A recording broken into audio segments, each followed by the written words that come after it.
Hello students, जय श्री श्याम। जैसा कि मालूम हुआ कि आपका बोर्ड एग्जामिनेशन 17 फरवरी से चालू हो रहा है और इस बार पहला जो एग्जामिनेशन है आपका वो मैथमेटिक्स का है। अच्छा भी लग रहा होगा कि सर प्रिपरेशन तगड़ा है हमारा, कोई दिक्कत नहीं है सर। तो हाँ भाई, प्रिपरेशन आपका तगड़ा होगा भी नहीं। हमारा से पढ़े होंगे, आप कहीं भी पढ़े होंगे तो अच्छा रहा होगा आपका, कोई दिक्कत नहीं हुआ होगा। तो आज का क्लास में आपको एनालाइज करना है खुद से कि आपका प्रिपरेशन सच में तगड़ा है कि नहीं है। तो हम लोग यूट्यूब पे आपको एक सीरीज लेके आ रहे हैं, पेपर से पहले पेपर। गुरुजी ये क्या बोल रहे हैं, पेपर से पहले पेपर? तो पेपर से पहले पेपर सीरीज में हम लोग 5 मैथमेटिक्स का फुल लेंथ टेस्ट लाएंगे और 5 साइंस का फुल लेंथ टेस्ट लाएंगे, जो कि पूरा डिस्कशन के साथ। तो आपको क्या करना है कि ये जो क्लास होगा, सबसे पहले आप आराम से, जब भी आपको लगता है कि 1.5-2 घंटा का समय आपके पास है, तो एकदम शांत माहौल में घर पे बैठ जाना है और ये लेक्चर, ये जो आपका क्लास चल रहा है, इसको खोल के देखना है। हम हर सवाल, जैसे आपको मालूम होगा, चलिए देख लेता आगे टेस्ट पेपर निकाल लेता हूँ हम आपको। जैसे एकदम फुल्ली सीबीएसई पैटर्न पे पेपर से पहले पेपर, जैसे आपको बोर्ड एग्जामिनेशन में वहाँ सवाल आता है, उसी प्रकार से हम आपके पास 5 मैथ्स का और 5 साइंस का पेपर लेकर आएंगे और उसको हम लोग एक एक सवाल को डिस्कशन करेंगे और वाला सवाल को भी। और डिस्कशन के बीच में कुछ कुछ अलग अलग हम लोग कंसेप्ट भी, जहाँ पर लगेगा कि शेयर करने का ज़रूरत हो रहा है, वो करेंगे भी।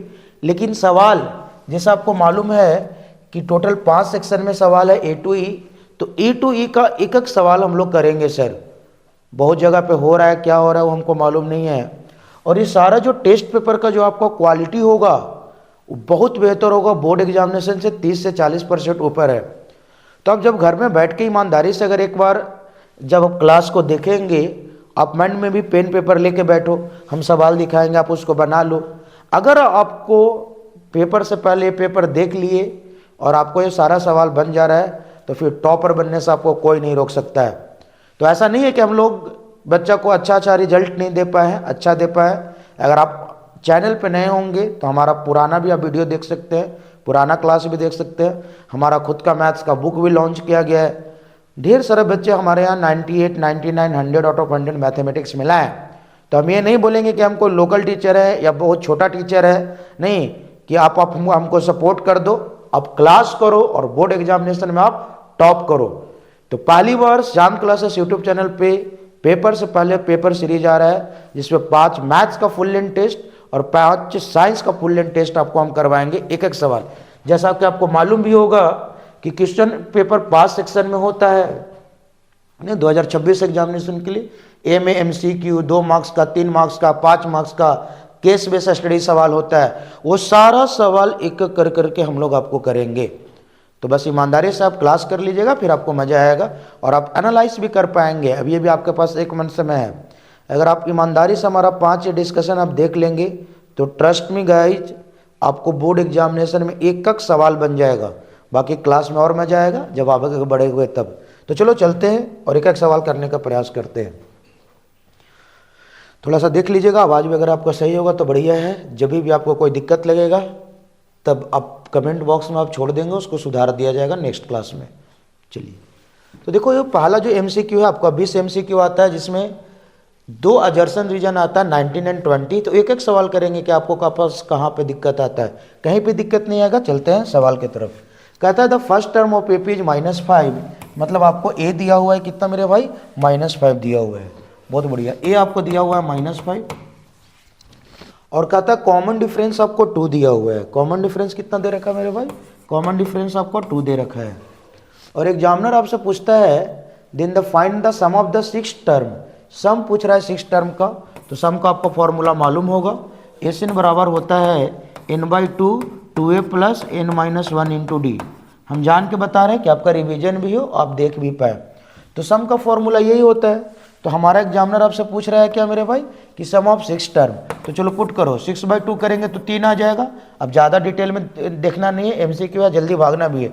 2a तो -10 हो जाएगा, n-1 6 में से 1 गया तो 5 और 5 इंटू 2 गिरेंगे तो 10 और 10 में से 10 गया तो 0 और 3 में से 3 इंटू 0 करेंगे तो क्या आ जाएगा 0। मतलब जो सम ऑफ 6 टर्म हुआ, S6 हुआ, वो कितना आ रहा है 0। तो आप ऑप्शन चेक करो मेरे भाई, कौन सा ऑप्शन जा रहा है, ए। तो बोल दोगे आप कि सर ए नंबर है। अगर आपका भी सही हुआ होगा तो चलिए आगे दूसरा सवाल हम लोग करने का प्रयास करते हैं। एग्जामिनर क्या बोलता है देखिएगा। एग्जामिनर बोल रहा है आपको दूसरा सवाल कि what are the value of X and Y for following linear equation. ये आपको लीनियर इक्वेशन का सवाल है, नहीं आप देख भी पा रहे होंगे, तो आप 1 मिनट में सोच भी पाएंगे तो सोच भी लीजिए थोड़ा सा। देखिएगा, तो कहता है कि एक्स और वाई का वैल्यू निकालने के लिए, तो आपको तो डायरेक्ट दिख रहा होगा, कुछ नहीं करो, एलिमिनेशन लगाना चाहते हो तो एलिमिनेशन लगा दो। ऊपर वाला में क्या करो मेरे भाई, 3 से मल्टीप्लाई कर दो, तो क्या आ जाएगा 3y तो कट जाएगा, और ये कितना हो जाएगा 3 2 जा 6x, और ये हो जाएगा कितना 3 2 जा 6, और ये इक्वेशन कितना है x, एक 3y तो कट गया तो ये आ गया 15। तो आप इसको सोल्व कर लो, 7x = 15 6 21, तो x का वैल्यू आपका कितना आ जाएगा 3। आप डायरेक्ट ऑप्शन की तरफ भी देख सकते हो, y का वैल्यू आप निकाल कर चेक भी कर सकते हैं। अगर आप एग्जाम में हैं तो कोई दिक्कत नहीं है। x का वैल्यू 3 कहाँ पे आ रहा है, बस एक जगह आ रहा है, तो आप डायरेक्ट b को टिक करके जा सकते हैं। लेकिन अगर यही x 2 जगह 3 3 रहता तो आप y का वैल्यू भी चेक करोगे, आसान है, चेक कर लो। x का वैल्यू अगर आप यहाँ पे 3 पुट करेंगे तो 3 2 जा कितना हो जाएगा 6, ये प्लस है तो माइनस होगा, माइनस है तो प्लस होगा, तो y का वैल्यू यहाँ से कितना जा रहा है 4 आ रहा है। आपको दो मेथड से बनाने के लिए आता है, एक या तो एलिमिनेशन लगा लो या तो आप सब्स्टिट्यूशन लगा सकते हैं, कोई दिक्कत नहीं है, जो आपको मर्जी है वो आप लगा लो। हम यहाँ पे एलिमिनेशन लगाएं, आप सब्स्टिट्यूशन भी लगाएंगे तो कोई दिक्कत नहीं है। नेक्स्ट सवाल देखिएगा क्या बोलता है आपका, तीसरा सवाल पढ़िएगा क्या बोलता है। नेक्स्ट सवाल आपको जो 3rd नंबर सवाल बोलता है मेरे भाई, वो आपको बोलता है कि in the formula a plus h into summation F I into U I by summation F I for finding the mean of the group frequency distribution U I is equal to. देखिए मेरे भाई, ये सवाल आपको board examination में नहीं आएगा, ये सवाल हमने ले रखा है आपको मीन निकालने के लिए 3 फॉर्मूला बताया गया था ग्रुप डाटा में। एक होता था आपका general method, summation F I into X I by summation F I. दूसरा होता था एज्यूम्ड मेथड, समेशन मीन बराबर A plus summation F I into D I by summation F I. और एक कंडीशन होता था आपका स्टेप डेविएशन मेथड, जो कि पढ़ना नहीं है लेकिन आपको याद भी रख सकते हो, यू आई का वैल्यू किसके बराबर होता है x I minus A by H, बस याद कर लो, नहीं भी याद करोगे तो कोई दिक्कत नहीं है। नेक्स्ट सवाल, ये सवाल आपको एग्जाम में बहुत बार आता है, तो देखिएगा, कहता है कि the given figure the graph of the polynomial the number of zeros will be. तो नंबर ऑफ जीरोज क्या होता है sir, number of x intercept के बराबर होता है। एक्स को कितना बार कट किया, तो सिंपल सा देख मेरे भाई, एक्स को कितना बार कट कर रहा है, एक बार, तो नंबर ऑफ जीरोज कितना हो जाएगा 1। अगर यही ग्राफ कुछ इस प्रकार से देता तो 1 2 3 3 बार कट कर रहा है तो आंसर 3 हो जाता। नहीं, आपसे बार बार पूछता है कि क्वाड्रेटिक का ग्राफ का नेचर कैसा जाता है, तो पाराबोला। अगर पूछेगा कि लिनियर का कैसा जाता है, तो straight line parallel to Y axis, क्योंकि एक बार कट कर रहा है। तो सब भी आपको याद होना चाहिए। ये सवाल आसान है, तो इसका मतलब ये नहीं कि आपको बस ये बनाना है, इससे रिलेटेड जो भी कंसेप्ट आपका दिमाग में होगा उसको आप रिकैप कर लेना है। नहीं कि क्वाड्रेटिक का ग्राफ कैसा जाएगा मेरे भाई, पाराबोला। नहीं, नंबर ऑफ जीरोज क्या होता है, नंबर ऑफ एक्स इंटरसेप्ट के बराबर होता है। बाकी सवाल कर रहे हैं, नहीं तो थोड़ा स्पीड भी चलेंगे, देखते चलेंगे। नेक्स्ट सवाल आपको बोलता है, क्वेश्चन नंबर 5 आपको बोलता है कि alpha and beta are the zeros of the polynomial, then find the value of alpha minus beta का होल स्क्वायर। देखो 2-3 चीज़ यहाँ पे याद रखना। पोलिनोमियल में आपको 2 फॉर्मूला तो मिनिमम याद होना चाहिए। एक याद होना चाहिए alpha square plus beta square. तो alpha square plus beta square का फॉर्मूला क्या होता है, अल्फा प्लस बीटा का whole square minus 2 alpha beta. और इसका हम डायरेक्ट तुमको फॉर्मूला भी बताए थे कि अल्फा माइनस बीटा का होल स्क्वायर का फॉर्मूला होता है क्या, अल्फा प्लस बीटा का whole square minus 4 alpha beta, ये होता है। हम आपको डायरेक्ट भी बताए थे। कैसे सर, तो इसको आप तोड़ भी सकते हो, A square plus B square minus 2ab, और इसका जस्ट अभी वैल्यू हमने बताया आपको alpha square plus beta square का, अल्फा प्लस बीटा का whole square minus 2 alpha beta, तो -2 कितना हो जाएगा, -4 हो जाएगा। तो ये सब एक्सप्रेशन आपको पोलिनोमियल में याद भी करना है। तो डायरेक्ट हमको यूज करना है अल्फा माइनस बीटा का होल स्क्वायर, तो कुछ नहीं करेंगे मेरे भाई, बस हम यही यूज कर लेंगे। बताओ अल्फा माइनस बीटा का होल स्क्वायर का एक्सपेंशन क्या होगा, अल्फा प्लस बीटा का whole square minus 4 alpha beta. चल अब वैल्यू पुट कर दो और मजा मारो। अब देखेंगे कि अल्फा प्लस बीटा, इसका वैल्यू पूछ रहा था आपको नहीं, तो अल्फा प्लस बीटा क्या होता है माइनस बी अपॉन ए, तो माइनस बी करोगे तो +4 हो जाएगा, और बी अपॉन ए करोगे मतलब 4/2 करोगे तो 2 आ जाएगा, तो यहाँ हो जाएगा 2 का square -4 alpha into beta. Alpha into beta क्या होता है भाई सी अपॉन ए, तो 5/2 हो जाएगा, तो 5/2 हो जाएगा। 2 से 2 काट दोगे तो 2 का स्क्वायर 4 हो जाएगा, और 5 2 जा 10, और 10 4 में से 10 गया तो कितना हो गया -6। ऑप्शन देख मेरे भाई कौन सा ऑप्शन आता है? हाँ, तो सर करेक्ट आंसर क्या आ रहा है सर? डी आ रहा है। तो कुछ नहीं, सवाल तुमको दिखते चल रहा होगा कि बहुत आसान है। अगर आपको आ भी रहा होगा तो बढ़िया आपका रिवीजन हो रहा है, आगे सारा वर्क सवाल का क्वालिटी बढ़ते चला जाएगा ऑटोमेटिक। और बोर्ड एग्जामिनेशन में कोई ज़्यादा कॉम्प्लेक्स नहीं आता है, जनरल सवाल आता है नहीं, और ये टेस्ट पेपर आसान नहीं लिया गया है, मॉडरेट लिया गया है। 5 में 5 तरह का टेस्ट पेपर करवाया जाएगा। सबसे जो 5वां टेस्ट करेंगे वो हार्ड शिफ्ट करेंगे आपका, तब आपको प्रिपरेशन पता चलेगा कि कैसा है। चलिए देखिएगा, नेक्स्ट सवाल आपको पूछता है कि if alpha and beta are the zeros of the polynomial then alpha plus beta और अल्फा माइनस बीटा क्या होगा। बस वही alpha plus beta minus B upon A, और अल्फा इंटू बीटा क्या होता है सी अपॉन ए। तो चलो इसका पूछता है कि अल्फा प्लस बीटा क्या होगा, तो अल्फा प्लस बीटा क्या होता है माइनस बी अपॉन ए, और अल्फा इंटू बीटा क्या होता है सी अपॉन ए।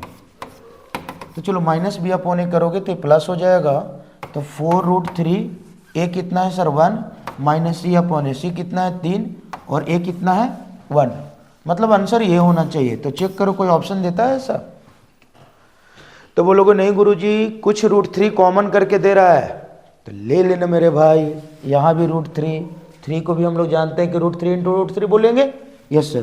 तो √3 जब आप कॉमन ले लेंगे तो यहाँ तो 4 बचा, √3 बाहर आ गया तो यहाँ पे √3 हो गया। अब चेक कर ऑप्शन आ रहा होगा, कौन सा है वो, option number D. Same match कर रहे हैं तो अब डी के साथ जाएंगे। अगर आसान लग रहा होगा तो, और बेहतर अगर आपको लग रहा होगा तो ज़रूर आप अपने दोस्त लोग के साथ भी ये सेशन को शेयर करेंगे, नहीं उन लोग को भी प्रॉफिट होगा। और थोड़ा अगर आप हमारा चैनल पे नए होंगे तो थोड़ा सब्सक्राइब कर लीजिएगा, कि अगर हम लोग को लगेगा कि बच्चे को सचमुच प्रॉफिट हो रहा है हमारा काम करने से, तो क्लास बढ़ाया जाएगा और टेस्ट पेपर ज़्यादा करवाया जाएगा। चलो सवाल नंबर 7 देखिएगा क्या बोलता है कि 2x plus Y equal to 23 दिया हुआ है, और 4x minus Y equal to दिया हुआ है आपका कितना मेरे भाई 19, और एग्जामिनर पूछ रहा है कि इसका value then the value of इतना नहीं इतना विल बी। मतलब कुछ नहीं, अभी जस्ट सवाल किए थे, या तो आप इसको एलिमिनेशन या तो सब्स्टिट्यूशन लगा के क्या करो x और y का वैल्यू निकालो, और वैल्यू निकालने के बाद आप पुट कर लो, चेक कर लो कि क्या आ रहा है। लास्ट ईयर में बोर्ड एग्जाम में कुछ ऐसा ही सवाल आया था, डायरेक्ट उसको एक x और y नहीं पूछना है, नहीं तुमको ऐसे घुमा देगा तो घुमा ले यार, जैसे घुमाने का मन है। देखेंगे तो यहाँ से y से y कट जाएगा आपका, तो 4 2 कितना हो जाएगा 6x, और यहाँ देखिएगा तो 9 3 12 को 2 बैलेंस 1 2 3 1 4 कट कर देंगे तो x का वैल्यू आपका 7 आ जाएगा, और जब यहाँ पर आप 7 पुट करेंगे तो y का वैल्यू आ जाएगा 7 2 जा 14, और सब्ट्रैक्ट कर दोगे 14 उसमें से, तो आपका कितना आ जाएगा सर 9 आ जाएगा।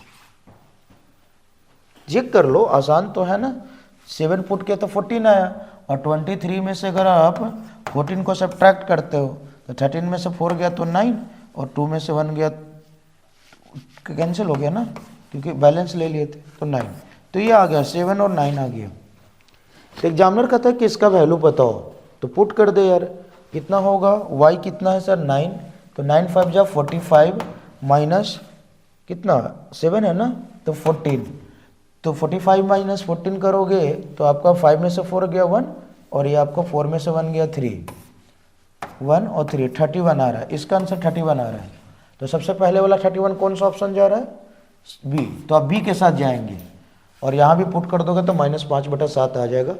हम लोग दोबारा चेक करते, दूसरों को भी चेक करते, कब, जब 51 31 2-3 जगह पे रहता, यहाँ भी रहता यहाँ भी रहता, तो चेक कर लेते। एक ही का 31 है तो हम समझ रहे हैं कि 31 आएगा, तो इसका पक्का आंसर -5/7 आएगा। और सब्जेक्टिव तो है नहीं, सब्जेक्टिव तो है नहीं कि आपको ज़्यादा परेशान होने की ज़रूरत है, तो आप डायरेक्ट टिक करके जा सकते हो। टाइम भी बहुत कम लगता है, आप चेक भी कर सकते हो, कोई दिक्कत नहीं है।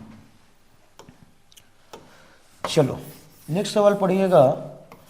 ट्रिग्नोमेट्रिक आइडेंटिटीज का सवाल लग रहा है, नहीं? बहुत बढ़िया। आइडेंटिटीज आपको याद होना चाहिए। देखो फॉर्मूला भी याद करते चलो साथ में। आइडेंटिटीज आपका होता है 3।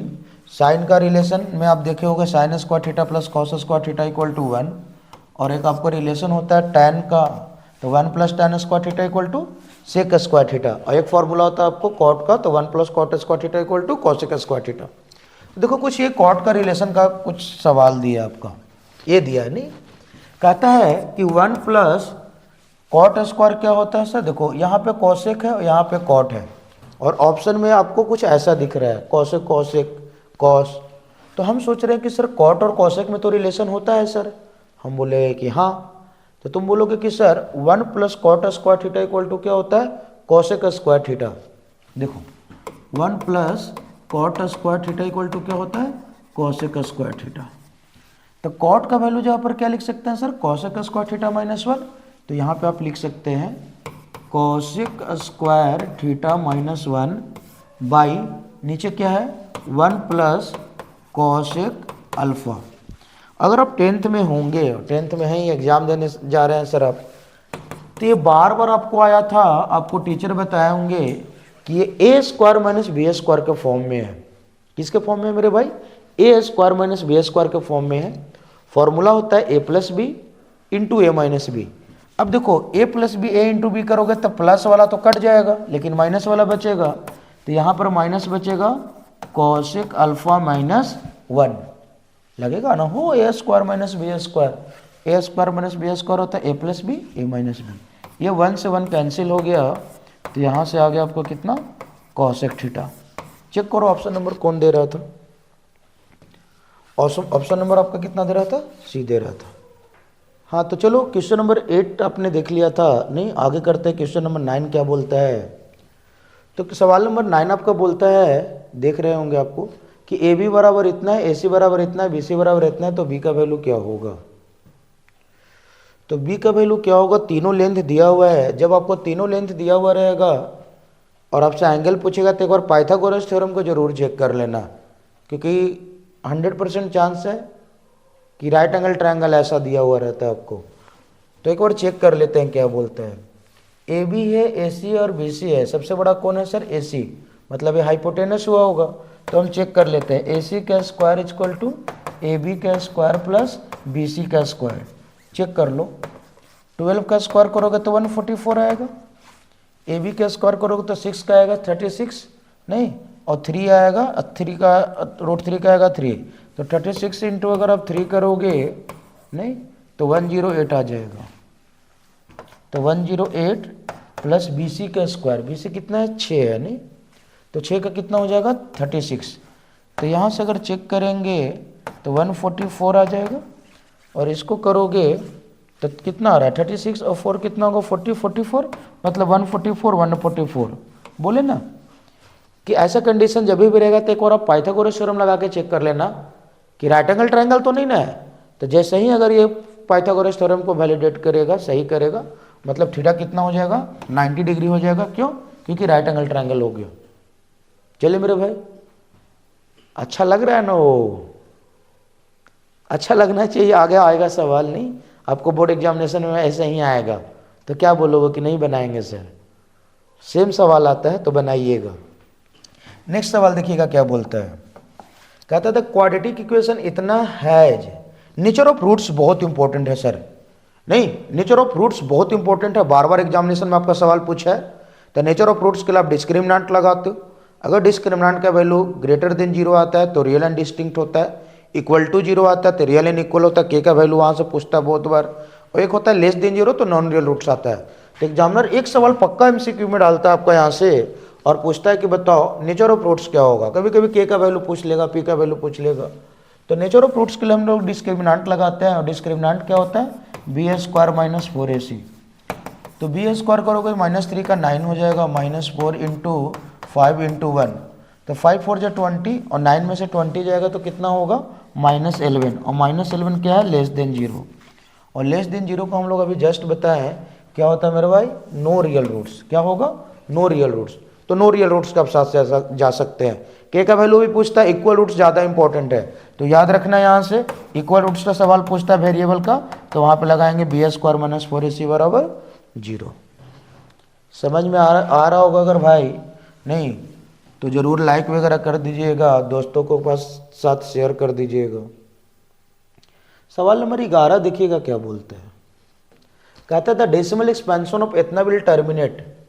इसके लिए आपको कंसेप्ट बताया गया होगा कि अगर किसी के डिनोमिनेटर के पावर 2 के पावर n और 5 के पावर n हो, और जो ज़्यादा होगा, अगर m ज़्यादा है तो m टाइम्स टर्मिनेट करेगा, अगर n ज़्यादा है तो उतना डेसिमल के बाद टर्मिनेट करेगा। आपको यही बताया गया होगा। तो इसको अगर आपको 2 के पावर m और 5 के पावर n के रूप में लिखना होगा, यही आप जानते होंगे, जानते हैं ना। माइंड में जैसे ये नहीं बैठ के बस हमारा लेक्चर सुनना है, नहीं, साथ में आपको रिकैप करते चलना है कि अच्छा हाँ ये सवाल में ये कंसेप्ट लगता है, ये कंसेप्ट लगता है। हम रिवीजन करवा रहे हैं आपका, तो आपको रिवीजन तभी प्रॉफिट होगा, आप रिलेट कर पाएंगे कि हाँ ये फॉर्मूला होता था सर। तो इसको अगर हम लोग तोड़ेंगे, नहीं इसको आगे ब्रेक डाउन करेंगे तो क्या होगा। 21 का तो 21 रहने देते हैं। 16 को क्या लिखता है, 2 के पावर 4, और आपका 15 को आप लिख सकते हो 5 इंटू 3, तो 3 से तो कट गया तो ये 7 आ गया, तो 7 आ गया 2 के पावर 4 इंटू 5 के पावर 1। अभी जस्ट बताया कि 2 के पावर 4 और 5 के पावर कुछ रहेगा, तो जो जितना बड़ा रहेगा उतना के बाद टर्मिनेट करेगा। तो 2 के पावर 4 ज़्यादा आ रहा है, तो कितना टर्मिनेट करेगा मेरे भाई, terminate after 4 places of the decimal. समझ में आ रहा होगा आपको। चलिए आगे चलते हैं। कहता है the coordinate of the point dividing the line segment इतना इतना इन रेशियो 2:1। अपने सेक्शन फॉर्मूला पढ़ा होगा हमारा क्लास में, अगर आप देखे होंगे पहले भी लेक्चर डाला हुआ है कोऑर्डिनेट का, तो उसमें 7 टाइप आपको बताया था सेक्शन फॉर्मूला का। तो चलो आगे सेक्शन फॉर्मूला देखते हैं कि क्या बोल रहा है सवाल। कह रहा है कि एक लाइन है ए बी, एक बोल रहा है कि लाइन है आपका ए बी, एक का जिसमें आपको कोऑर्डिनेट दे रखा है 1,3 और बी का दे रखा है कितना भाई 4,6। रेशियो दे रहा है आपका कितना 2:1, 2:1। तो सेक्शन फॉर्मूला निकाल लेंगे। सेक्शन फॉर्मूला क्या करता है, ये पॉइंट बताता है, जो लाइन आके या जो पॉइंट आके इसको डिवाइड किया उसको कोऑर्डिनेट बताता है। तो मान लेंगे कि x, y है, तो x का फॉर्मूला होता है mx2 nx1। तो mx2 करोगे तो 8 आएगा, nx1 करोगे तो 1 आएगा, m प्लस n तो 3 आ गया, तो ये आ गया 11/3। उसी प्रकार से y का फॉर्मूला होता है my2, तो 6 2 जा 12, ny1 1 इंटू 3 3/3, तो 15/3 करेंगे तो 5 आ जाएगा। तो कोऑर्डिनेट आपका आ रहा है 11/3, 5। कौन सा ऑप्शन देता है वो, गलत कर दिए क्या, कहाँ पे देख लिए गलत हो गया। 1,3 4,6 2,1। तो x का फॉर्मूला हो गया mx2, ठीक है, nx1 बाई m प्लस। अरे मेरे भाई 8 + 1 9 ना था, 11 कैसे लिख दिया रे गधा। अब बोले गुरु जी खुद गलत करते, गधा हमको बोलते। नहीं तो तुमको बोलना ना चाहिए। तो 8 + 1 9 हुआ, 9/3 करेंगे तो 3 सही था, कैलकुलेशन मिस्टेक हो गया था, हो जाता है। तो 3,5 ऑप्शन किसके साथ जाएंगे, बी के साथ जाएंगे। चले, यस सर। 13 नंबर सवाल देखेगा हो तो 13 नंबर सवाल एमसीक्यू में तो कम आया है, ये प्रूफ करने के लिए बहुत बार पूछा गया है। नहीं ऐसा बिना देखे भी मार सकते हो। इसको याद कर लेना आज के बाद कि sin theta plus sin square theta 1 रहेगा, तो cos square theta plus cos square cos के पावर 4 थीटा भी कितना होगा 1 होगा, याद कर लेना। लेकिन ये 3 नंबर में भी PYQ में पूछा हुआ है बोर्ड एग्जामिनेशन में, तो इसको बताता है कैसे प्रूफ करेगा। लेकिन रट लो कि sin theta plus sin square theta बराबर 1 होगा, तो cos square theta plus cos के पावर 4 थीटा भी कितना होगा 1 होगा। चलो प्रूफ करने के लिए बता देते हैं आपको। देखो sin theta plus sin square theta बराबर कितना दिया हुआ मेरे भाई 1, तो cos के टर्म में आपको निकालना है। तो चलो इसको उधर भेजो, तो यहाँ से आ जाएगा sin theta equal to 1 minus sin square theta, और 1 माइनस sin स्क्वायर थीटा होता है आपको cos स्क्वायर थीटा। याद होगा आपको आइडेंटिटीज 1 से sine square plus cos square theta equal to 1, तो 1 माइनस साइन कॉस हो जाएगा। अब देखो प्रूफ करना है, कॉस लाना पावर 4 करना है, तो हम क्या कर देते हैं, स्क्वायरिंग बोथ साइड कर देते हैं। तो स्क्वायरिंग बोथ साइड कर देंगे तो देखो ये हो गया साइन स्क्वायर थीटा, साइन तो लाना नहीं है तो फिर से चेंज कर दो। अभी हम लोग क्या किए थे, साइन को चेंज किए थे, नहीं साइन 1 माइनस साइन किए थे कॉस स्क्वायर, तो साइन स्क्वायर क्या होता है 1 माइनस कॉस स्क्वायर थीटा, और ये हो जाएगा कॉस के पावर 4 थीटा, और ये माइनस है तो इधर जाके क्या हो जाएगा प्लस हो जाएगा। तो अभी जस्ट बताया था आपको कि डायरेक्ट याद रख लो कि cos square theta plus cos square 4 कितना होगा सर 1 होगा। याद रखना कंसेप्ट भी ट्रिक भी जैसे समझना में आता है यार समझ लो कि सर अगर sine theta plus sign square theta बराबर 1 होता है तो cos square theta plus cos के पावर 4 थीटा कितना होगा 1 होगा। चलिए मेरे भाई, यस सर।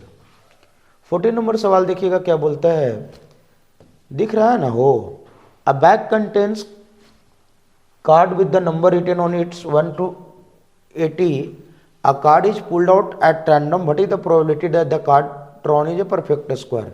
तो 1 से 80 तक परफेक्ट स्क्वायर देख लो कि क्या होता है, तो 1 भी परफेक्ट होता है, 1 का 1, 2 का 4, 3 का 9, 4 का 16, 5 का 25, 6 का 36, 7 का 49, 8 का 64, 9 का 81। नहीं 9 तो जाएगा नहीं क्योंकि नंबर का रेंज कितना है 1 to 80, तो यहीं तक जाएगा। तो चेक कर लो 1 2 3 4 5 6 7 8, 8 8 64 मतलब 8 हुआ, तो आंसर होगा 8/80। फॉर्मूला है ना मालूम, P equal to n upon n S. अरे बेसिक चीज़ नहीं बता रहे हैं इसलिए नहीं लिख रहे हैं, सवाल करवा रहे हैं, आपको याद होगा P equal to n upon n S, और 8/80 करेंगे तो कितना आ जाएगा 1/10। तो किसके साथ जाएंगे आप 1/10 C के साथ जाएंगे। चलो कहता the ratio of the length of the rod and it's shadow. देखो ये सवाल बहुत बार आया है, बड़ा बड़ा सवाल जब हम लोग करवाएंगे आगे तो सब्जेक्टिव में आपको सिमिलर ट्रायंगल भी लगता है।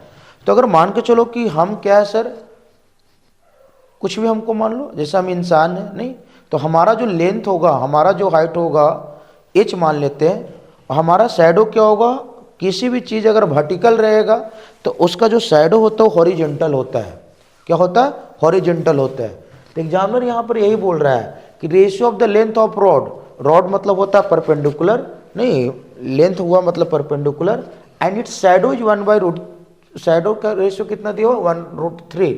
शैडो का मतलब क्या हुआ बेस। अभी जस्ट बताया कि वर्टिकल के कोई भी जो आपको शैडो होगा वो कहाँ होगा हॉरिजॉन्टल में होगा। बहुत बढ़िया। तो रेशियो दिया हुआ है 1/√3, तो P/B दिया हुआ है क्योंकि ये हाइट होता है, ये शैडो का लेंथ होता है, और P/B होता है tan थीटा, और tan थीटा 1/√3 कब आता हो 30 पे, तो अब थीटा कितना लिख देंगे 30 लिख देंगे। क्लियर हो रहा होगा, यस सर।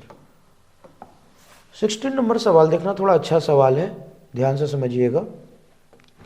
तो 16 नंबर सवाल कहता है कि circumference of circle and perimeter of a square are equal. Circumference of circle मतलब 2πr बराबर है किसका, perimeter of a square. Perimeter of a square होता है 4 इंटू साइड। ये सब चीज़ आपको याद होगा, यस सर। तो एग्जामिनर पूछता है कि एरिया में रिलेशन बताओ, नहीं कि किसका एरिया, दोनों का एरिया बराबर होगा, एक का ज़्यादा एक का कम, एक का कम एक का ज़्यादा, कुछ ऐसा पूछ रहा है आपसे। तो चेक कर लेंगे, नहीं यहाँ से रेडियस निकाल लेते हैं आगे। तो यहाँ से 2 से 2 काट दोगे आप, नहीं तो यहाँ से आ गया πr इक्वल टू 2a, पाई का वैल्यू होता है 22/7 into R equal to 2 into A. तो r का रिलेशन निकाल लेते हैं आगे। तो r इक्वल टू ए काट दो, इसको 11 टाइम्स में कट जाएगा और ये इधर चल जाएगा। तो 7a/11 ये आपका आ गया रेडियस। आएगा ना, कुछ नहीं किए, नहीं ऐसा सवाल आता है एनसीईआरटी का एग्जाम्पलर में भी दिया हुआ है, दे रखा है, तो एग्जाम में आपसे सवाल बार बार पूछ लेता है। तो कहता है कि सरकमफ्रेंस किसके बराबर है मेरे भाई, दोनों का सरकमफ्रेंस बराबर है, सर्कल का सरकमफ्रेंस और स्क्वायर का पेरीमीटर बराबर है, एग्जामिनर बोला भी है यहाँ पे। तो यहाँ से हमने आर का रिलेशन निकाल लिया और सर्कल का एरिया निकाल लेते हैं, और स्क्वायर का एरिया होता है साइड स्क्वायर, फिर रिलेट कर लेंगे। चलो देख लेते हैं। तो सर्कल का एरिया होता है πr²। अच्छा सवाल है, ये सब एग्जामिनर आपको 2 मार्क्स में भी दे दे, 3 मार्क्स में भी दे दे, तो आपको कोई परेशान होने की ज़रूरत नहीं है।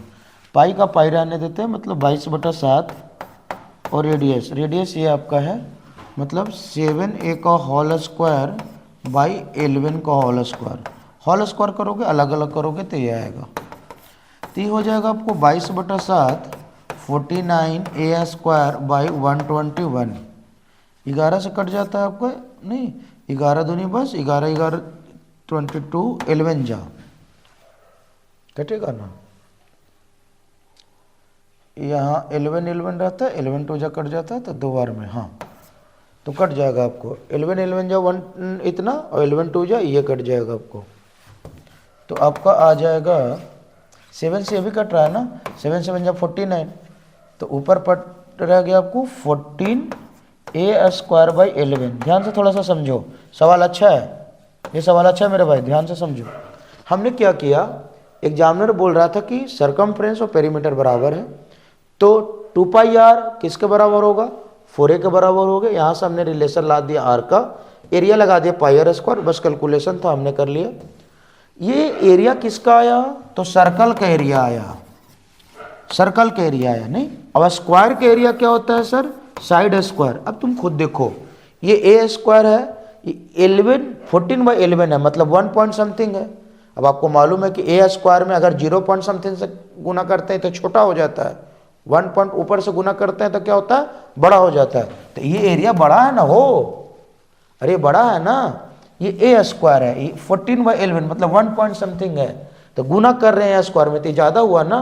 तो इससे क्या पता चला कि एरिया ऑफ जो सर्कल है वो ज़्यादा हो रहा है, किससे, स्क्वायर से। तो देखो कौन सा रिलेशन दिया है, एरिया ऑफ स्क्वायर बराबर होगा, नहीं सर।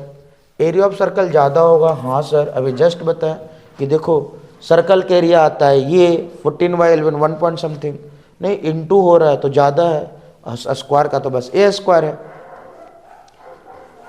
आगे चलते हैं और बताते हैं 17 नंबर सवाल आपको क्या बोलता है। तो 17 नंबर सवाल आपको बोलता है कि the first term of A P p common difference is q, then its 10th term will be. तो 10th टर्म तो आसान होता है, a + 9d, तो a कितना है वो p और 9 × d कितना है आपका q, तो 9 × q, तो ऑप्शन चेक कर लो, p + 9 × q, तो p + 9 × q, option number C के साथ जाएंगे। नेक्स्ट सवाल देखिएगा 18 नंबर सवाल क्या बोलता है आपका कि the ratio of lateral surface area of the two cylinder with equal height. हम आपको बताए हैं कि रेशियो वाला सवाल में वेरिएबल को बस लेते हैं, कांस्टेंट को पहले ही काट दो। जैसे सर नहीं समझ में आया क्या बोले आप, तो देखो रेशियो जब भी बोलेगा तो देखो करके दिखाते हैं। एक आपका कह रहा है कि 2 सिलेंडर है जिसका लैटरल सरफेस एरिया का रेशियो निकालना है जिसका हाइट इक्वल है, मतलब रेडियस अलग अलग होगा, हाइट इक्वल बोल दिया है। तो सिलेंडर का होता है 2πRh, 2πRh। अब दूसरा भी क्या है, सिलेंडर ही है, तो उसका भी लैटरल सरफेस एरिया क्या होगा, 2πRh ही होगा, 2πRh। h सेम है तो h सेम हो गया, रेडियस अलग अलग मान लेता है, रेडियस के बारे में कुछ बोला नहीं। देखो 2 से 2 कैंसिल हो गया, पाई से पाई कैंसिल हो गया, h से h कैंसिल हुआ। तो हमारा कहना यही था कि आपको इतना करने का भी कोई ज़रूरत नहीं है, सिर्फ हम लोग वेरिएबल को लेते हैं। तो जान रहे थे कि 2πh, ये सब तो सब कांस्टेंट है तो कट गया, तो डायरेक्ट लिख देते r/r, मतलब r रेशियो r होगा। तो कौन सा हो गया, r रेशियो r, क्योंकि डिवाइड बोल रहा था ना, रेशियो बोल रहा था, रेशियो मतलब डिवाइड होता है, तो r रेशियो r लिखेंगे। बस हम करके दिखा रहे थे कि कट जाता है रेशियो में। क्लियर हुआ, इक्वल टू नहीं मेरे भाई, रेशियो मान लो ज़्यादा तुमको दिक्कत हो रहा है तो। चल अब 2 सवाल ये आपको एडजसेंट रीजन का सवाल है जिसमें आपको अकबकाहट लगता है, कहीं भी लगता है कि सर गलत हो जाता है। तो देखो बार बार हम हर बैच को एक ही चीज़ बोले हैं कि एग्जामिनर जब से एडजसेंट रीजन सवाल और केस बेस्ड स्टडी सवाल ऐड किया है कि बच्चा पास हो जाए, ना कि बच्चा को और सवाल छूट जाए। तो ये सब बहुत आसान आता है, सिंपल फॉर्मूला बेस्ड सवाल आता है, थोड़ा सा देखोगे आपसे बन जाएगा। चल करते हैं। कहता है द इक्वेशन इतना has equal roots then the value of k is इतना। अभी बता रहे थे ना, एमसीक्यू में आया था सवाल डिस्क्रिमिनेंट का, तो बोले थे ना कि इक्वल रूट्स का सवाल आता है। तो इक्वल रूट्स में आपका होता है b² - 4ac बराबर 0। तो चेक करो, b² - 4ac बराबर 0 हो जाएगा। तो b कितना है हो 3k, तो 3k होल स्क्वायर -4 × a कितना है 8 इंटू सी कितना है 2 बराबर 0। तो यह हो जाएगा 9k² माइनस होता रहेगा प्लस होता है 8 2 जा 16 और 16 4 जा 64। तो k² का वैल्यू हो जाएगा 64/9। के इक्वल टू स्क्वायर हटेगा तो प्लस माइनस में जाएगा, नहीं 64/9 प्लस माइनस में 64 किसका होता है 8 का और 9 किसका होता है 3 का, तो प्लस माइनस 8/3 सही तो है। अरे है कि नहीं सही है? Yes sir. क्यों? क्योंकि इक्वल रूट है, इक्वल टू का कंडीशन होता है b² - 4ac। चेक किए तो आ गया k का वैल्यू इतना, तो अजर्सन सही है। द क्वाड्रेटिक इक्वेशन इतना है इक्वल रूट जब डिस्क्रिमिनेंट का वैल्यू बराबर 0 होता है तो बढ़िया है। इक्वल रूट तभी होता है जब डिस्क्रिमिनेंट का वैल्यू 0 होता है, अभी जस्ट लगाए थे। तो अजर्सन भी सही है, रीजन भी सही है, और दोनों एक दूसरा को रिलेशन में बता रहा है। तो आप ऑप्शन नंबर ए के साथ जाएंगे कि assertion is true, reason is true, reason is the correct explanation of assertion. Section A खत्म होने वाला है, नहीं अभी एक सवाल आपका बस और बचा है, देखिएगा। कहता है P and P B are the two tangent to the circle so that AO B 110 110 तो ए पी बी 90 होगा। ए पी बी 90 क्या होगा? आपको मालूम होगा कि ये दोनों एकल का सम 180 होता है, तो 110 है तो 70 होना चाहिए। चलो जो भी बच्चा को अगर डायरेक्ट समझ में नहीं आया तो उसको हम डायग्राम के हेल्प से बताना चाहेंगे। देखिएगा एक सर्कल था, एक टेंजेंट ये है, मान लेते हैं एक टेंजेंट ये है। देखो क्या बोल रहे हैं, P and P B are the length of tangent to the center O. Center O मान लेते हैं, पी ए और पी बी दो गो टेंजेंट है। एग्जामिनर कह रहा है कि ए ओ भी 110 डिग्री है, ये आपका 110 डिग्री है। तो फिर पूछता है कि ए पी बी 90 होगा। ए पी बी अच्छा हो थोड़ा बताना तो, ये कभी 90 होगा?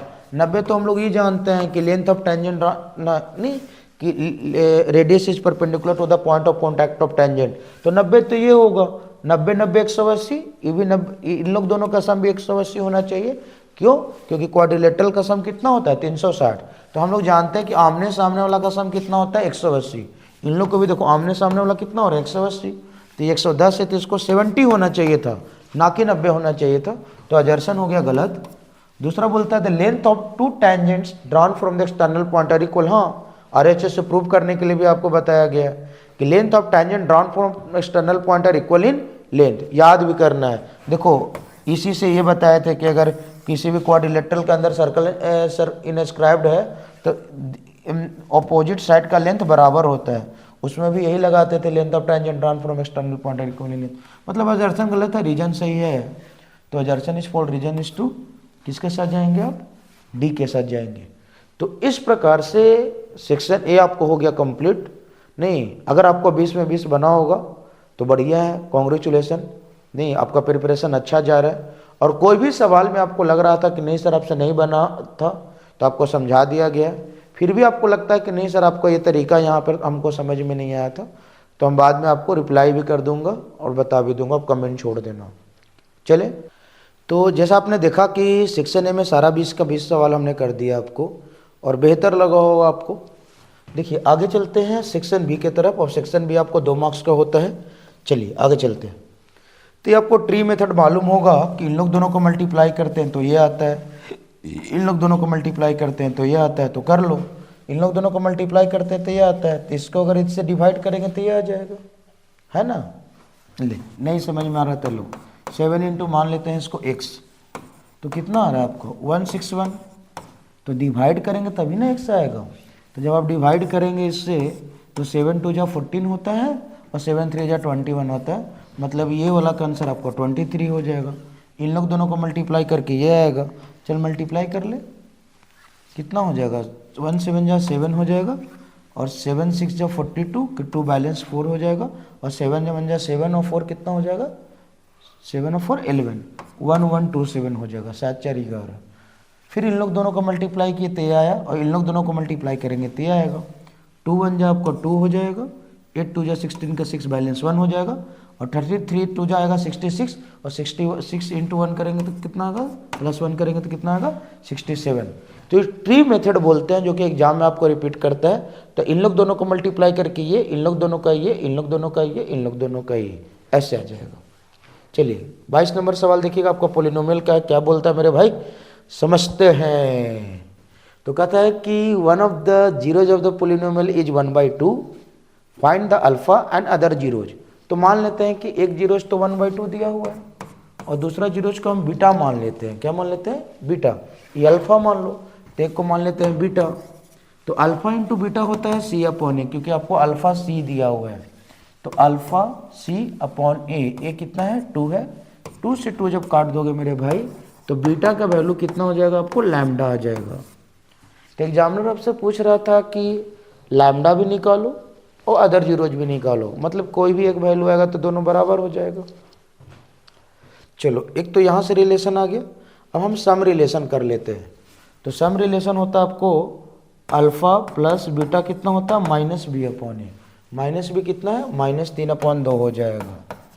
तो अल्फा प्लस बीटा, अल्फा को दिया हुआ है 1/2 और बीटा हमने माना बीटा इक्वल टू -3/2।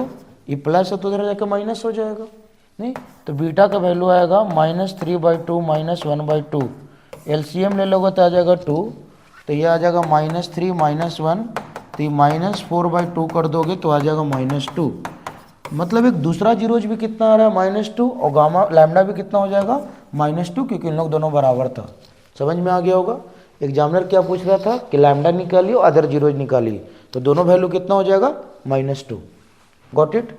इसको और का सवाल है, उसका और का सवाल भी देख लो। कहता है find the value of k when इतना है sum of its zeros equal to half of its product. Sum of the zeros is half of its product, यही ना बोल रहा है? Yes sir. तो चलो लगाओ। सम क्या होता है? अल्फा प्लस बीटा होता है -b अपॉन ए, half alpha into beta c upon ए से काट दो तो डायरेक्ट आ जाएगा आपको -2b इक्वल टू सी। तो चलो -2, बी कितना है हो? बी आपको ये है ना, तो अभी ये करोगे तो माइनस माइनस ये हो जाएगा आपको प्लस के प्लस 6 और सी कितना मेरे भाई? 2 इंटू 2k प्लस 1। कट रहा है, कुछ नहीं किए हैं, बस वैल्यू पुट कर रहे हैं। 2 से 2 कैंसिल हो जाएगा, तो ये हो जाएगा k plus 6 equal to 2k plus 1। Plus है तो माइनस, माइनस है तो प्लस, तो 2k में से k गया तो k आ गया और 6 में से 1 गया तो 5, तो k का वैल्यू 5 आना चाहिए। होगा ना? कुछ किए कहाँ यार। एग्जामिनर पूछ रहा था कि सम हाफ ऑफ इट्स प्रोडक्ट है, तो हमने सम किया, प्रोडक्ट किया, ए से कट गया, वैल्यू पुट किए, सोल्व किए। सिंपल सा तो लीनियर इक्वेशन था रे गधा। चल गुरुजी समझ में आ गया, आगे चलो। 23 नंबर सवाल की अगर बात करते हैं तो बहुत इंपॉर्टेंट सवाल है। एग्जामिनर बार बार आपसे ये सवाल पूछ लिया है, नहीं? डायमीटर वाला सवाल क्लास में रटवाया भी गया होगा आपको, नहीं? कि डायमीटर वाला सवाल और पैरेललोग्राम वाला सवाल, ये दोनों में लगता है क्या? मिड पॉइंट, नहीं? x1 + x2/2 y1 + y2/2। लेकिन देखो बच्चा गलत कहाँ पे कर देता है, तो गलती आपको नहीं करना है। तो आपको ये मान लेते हैं कि डायमीटर ए बी है और सेंटर ओ है। देखो क्या क्या दिया हुआ है। इफ सेंटर इज 3,5, सेंटर आपको 3,5 दिया हुआ है। कहता है one end of the diameter is 7,4 and 2, y। एक दिया हुआ है 4,7 और एक दिया क्या है 2, y। ये तो आसान है, फिर ये तो और मरा हुआ सवाल आ गया। तो y का वैल्यू कभी कभी आपको एक दे देगा और दूसरा नहीं देगा, तो बच्चा क्या करता है? मिड पॉइंट लगाता है और x1 + x2/2 करते समय इसको x लेना भूल जाता है। बच्चा बार बार गलती करता है ये सवाल को। आप नहीं कीजिएगा, ध्यान से रखिएगा। जैसे मिड पॉइंट से हम लोग इस पॉइंट का कोऑर्डिनेट निकालते हैं और बच्चा x में इसी को x ले लेता है। चलो, तो x का वैल्यू होता है x1 + x2/2, y = y1 + y2/2। हमको y निकालना है तो y वाला कंडीशन लेंगे। तो y = y 5 = y1 + y2/2, 7 + y/2। Cross multiplication करोगे तो 10 = 7 + y। तो यहाँ से y का वैल्यू कितना हो गया? 3 आ गया। आसान लग रहा है ना सर? Yes sir. 24 नंबर सवाल देखिएगा क्या बोल रहा है। ये सवाल आपको दिख रहा होगा कि 30 है, 30 है, 90 है, 90 है, तो कौन ट्रायंगल? सिमिलर ट्रायंगल, बहुत इंपॉर्टेंट है। एक वीडियो प्रॉपर आपको क्लास में डाला गया है, आप देख लीजिएगा वहाँ से। सिमिलर ट्रायंगल बहुत इंपॉर्टेंट है। तो सिमिलर ट्रायंगल में आपको मालूम था कि साइड का रेशियो प्रोपोर्शनल होता है। इसके मतलब 3/z बराबर होगा 6/8 बराबर होगा y/4√3। चलो, अब इसी को सोल्व करना है। एग्जामिनर क्या पूछता है वो, y प्लस जेड, तो y निकालते हैं, फिर z निकालते हैं, फिर प्लस कर लेंगे z है, तो 3 2 जाएगा आपको आ जाएगा 6 और 2 4 जा 8 आ जाएगा। तो अगर उल्टा कर लोगे तो z का वैल्यू 4 आ गया। अब एग्जामिनर आपसे पूछ रहा है z प्लस वाई है ना, y का वैल्यू, तो चलो 4 से 4 क्या हुआ, कट गया, और ये बचा आपका, कटा ना, अच्छा 4 से 4, थोड़ा सा ये किए, गदागिरी कर रहे हैं हम भी, नहीं एक्चुअल वैल्यू लो, ये काटा हुआ वैल्यू को नहीं लेंगे, ऐसा था नहीं, ये तो ये निकाल लिए। यहाँ से अगर करना है आपको तो देखिएगा क्या करेंगे, कितना आ जाएगा बाबू, 4 2 जा 8 और 2 3 जा 6, तो ये करेंगे तो यहाँ से y का वैल्यू आएगा आपको क्रॉस मल्टीप्लिकेशन करने के बाद 3√3। और एग्जामिनर पूछ का आ रहा हो y प्लस जेड, तो y प्लस जेड, जेड लाए हैं 4 और y लाए हैं 3√3, तो आंसर हो जाएगा 4 प्लस 3√3। कितना होगा, 4 प्लस 3√3, तो 4 प्लस 3√3 आ जाएगा आंसर। पुट कर लेंगे।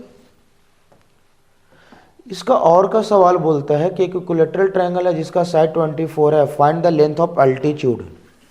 अच्छा, ये अल्टीट्यूड का तो डायरेक्ट भी फॉर्मूला याद करवाए तेरे पाइथागोरस थ्योरम से, याद होगा आपको।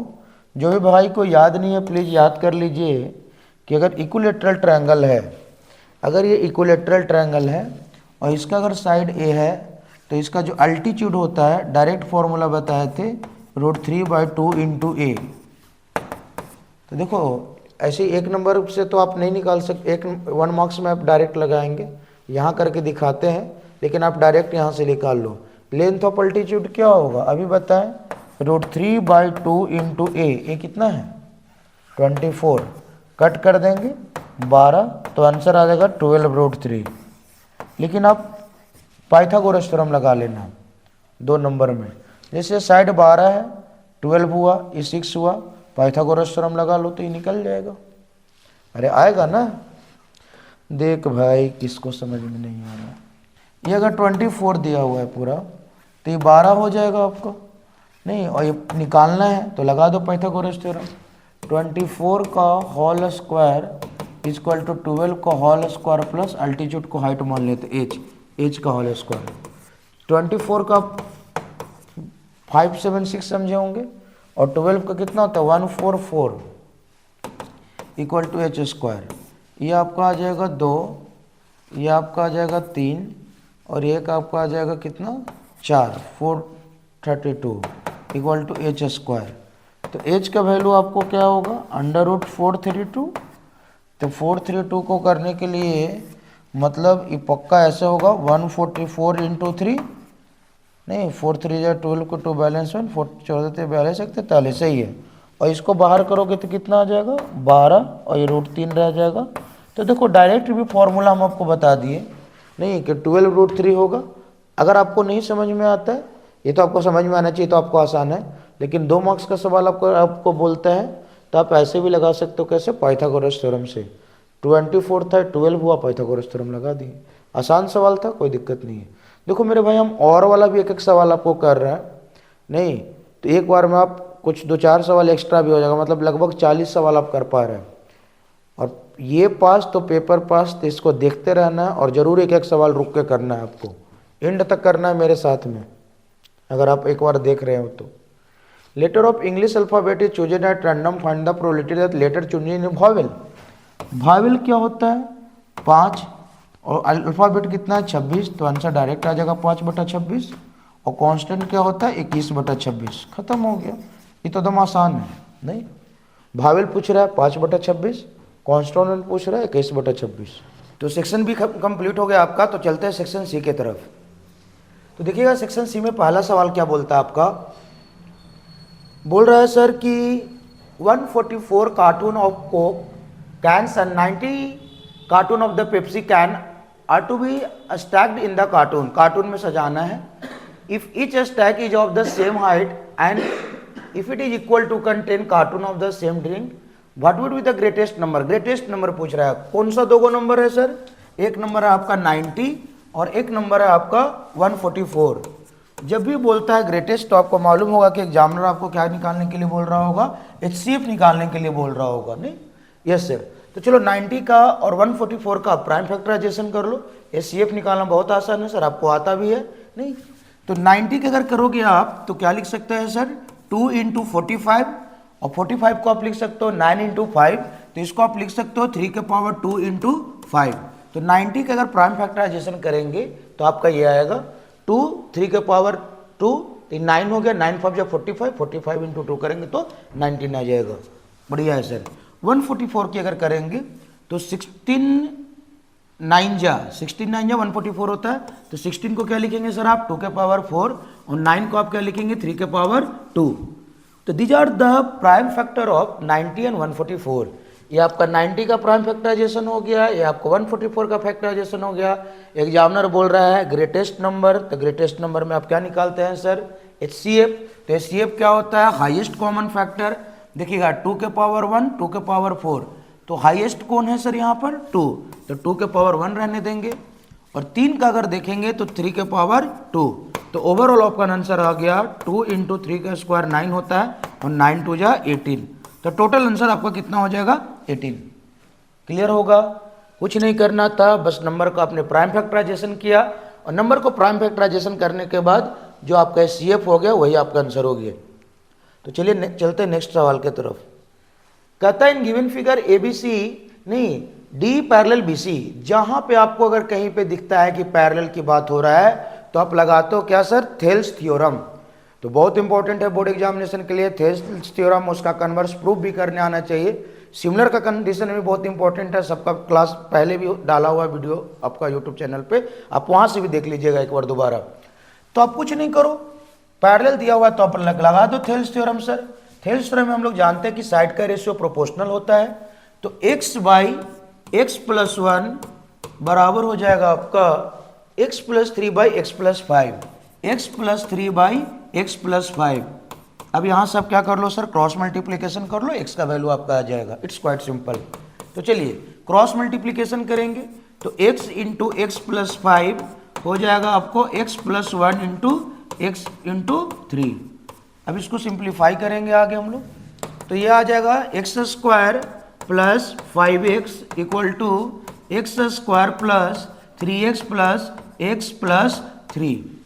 कुछ कटता है हो देखो, हाँ सर एक्स स्क्वायर से एक्स स्क्वायर क्या हुआ, कैंसिल हो गया। 3x प्लस x कितना हो गया मेरे भाई 4x, और इधर 5x है तो प्लस है तो इधर आके माइनस होगा, तो 5x में से 4x जाएगा तो आएगा x बराबर 3। This is your required answer. x का वैल्यू कितना आ गया 3 आ गया।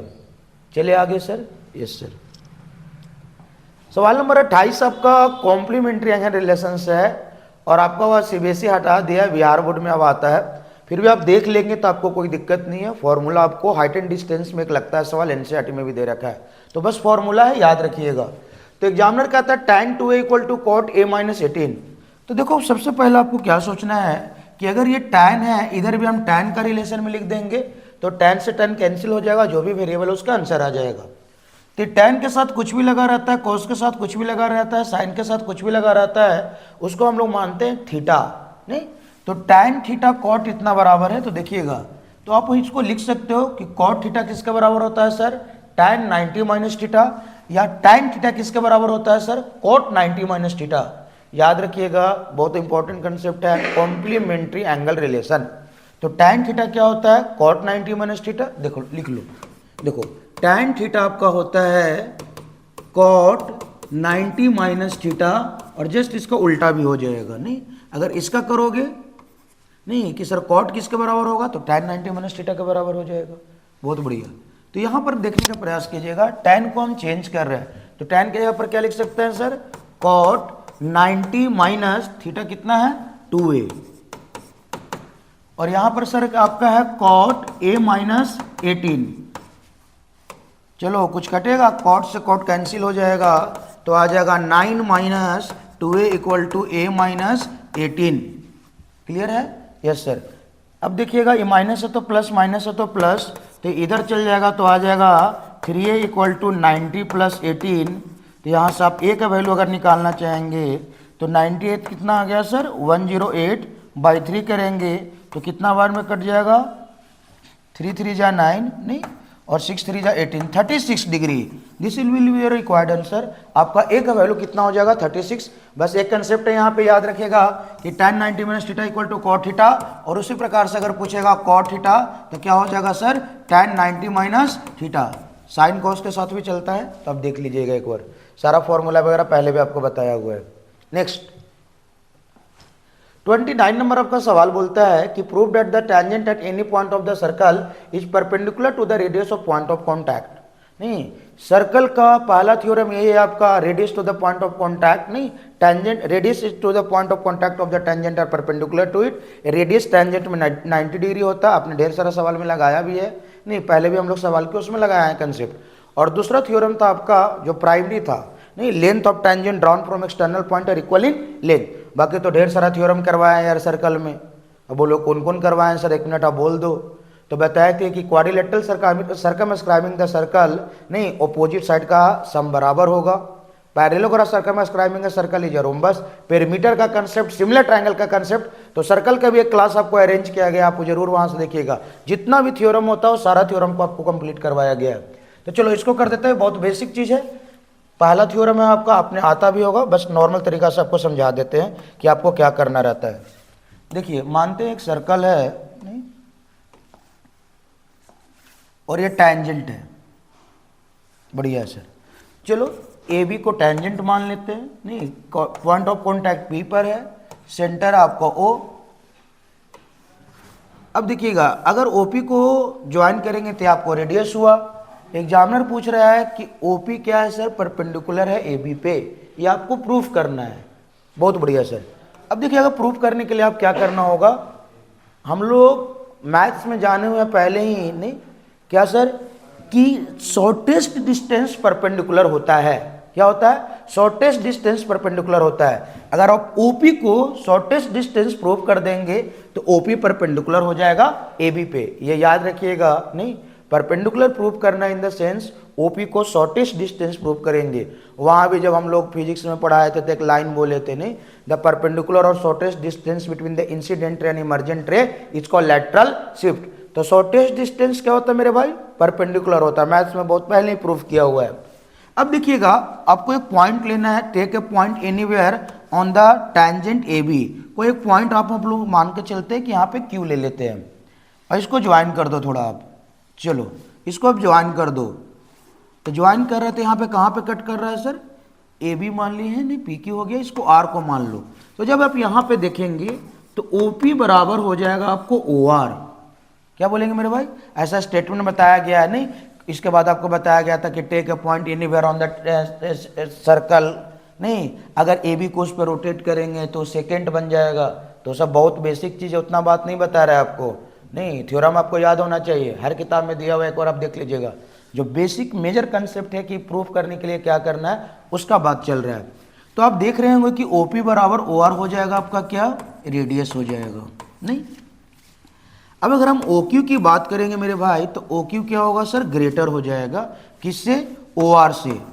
ओ आर बोलो या ओ पी बोलो, बात बराबर है, नहीं, दोनों रेडियस है। तो ओ क्यू क्या होगा, ग्रेटर होगा। और फिर स्टेटमेंट में लिखना था कि if we take point anywhere on the Q A B except, नहीं, पी, अगर ये क्यू को कहीं पे आप रोटेट करते हो पी के अलावा, तो ओ क्यू हमेशा ज़्यादा होगा किससे सर, ओ आर से या ओ पी से।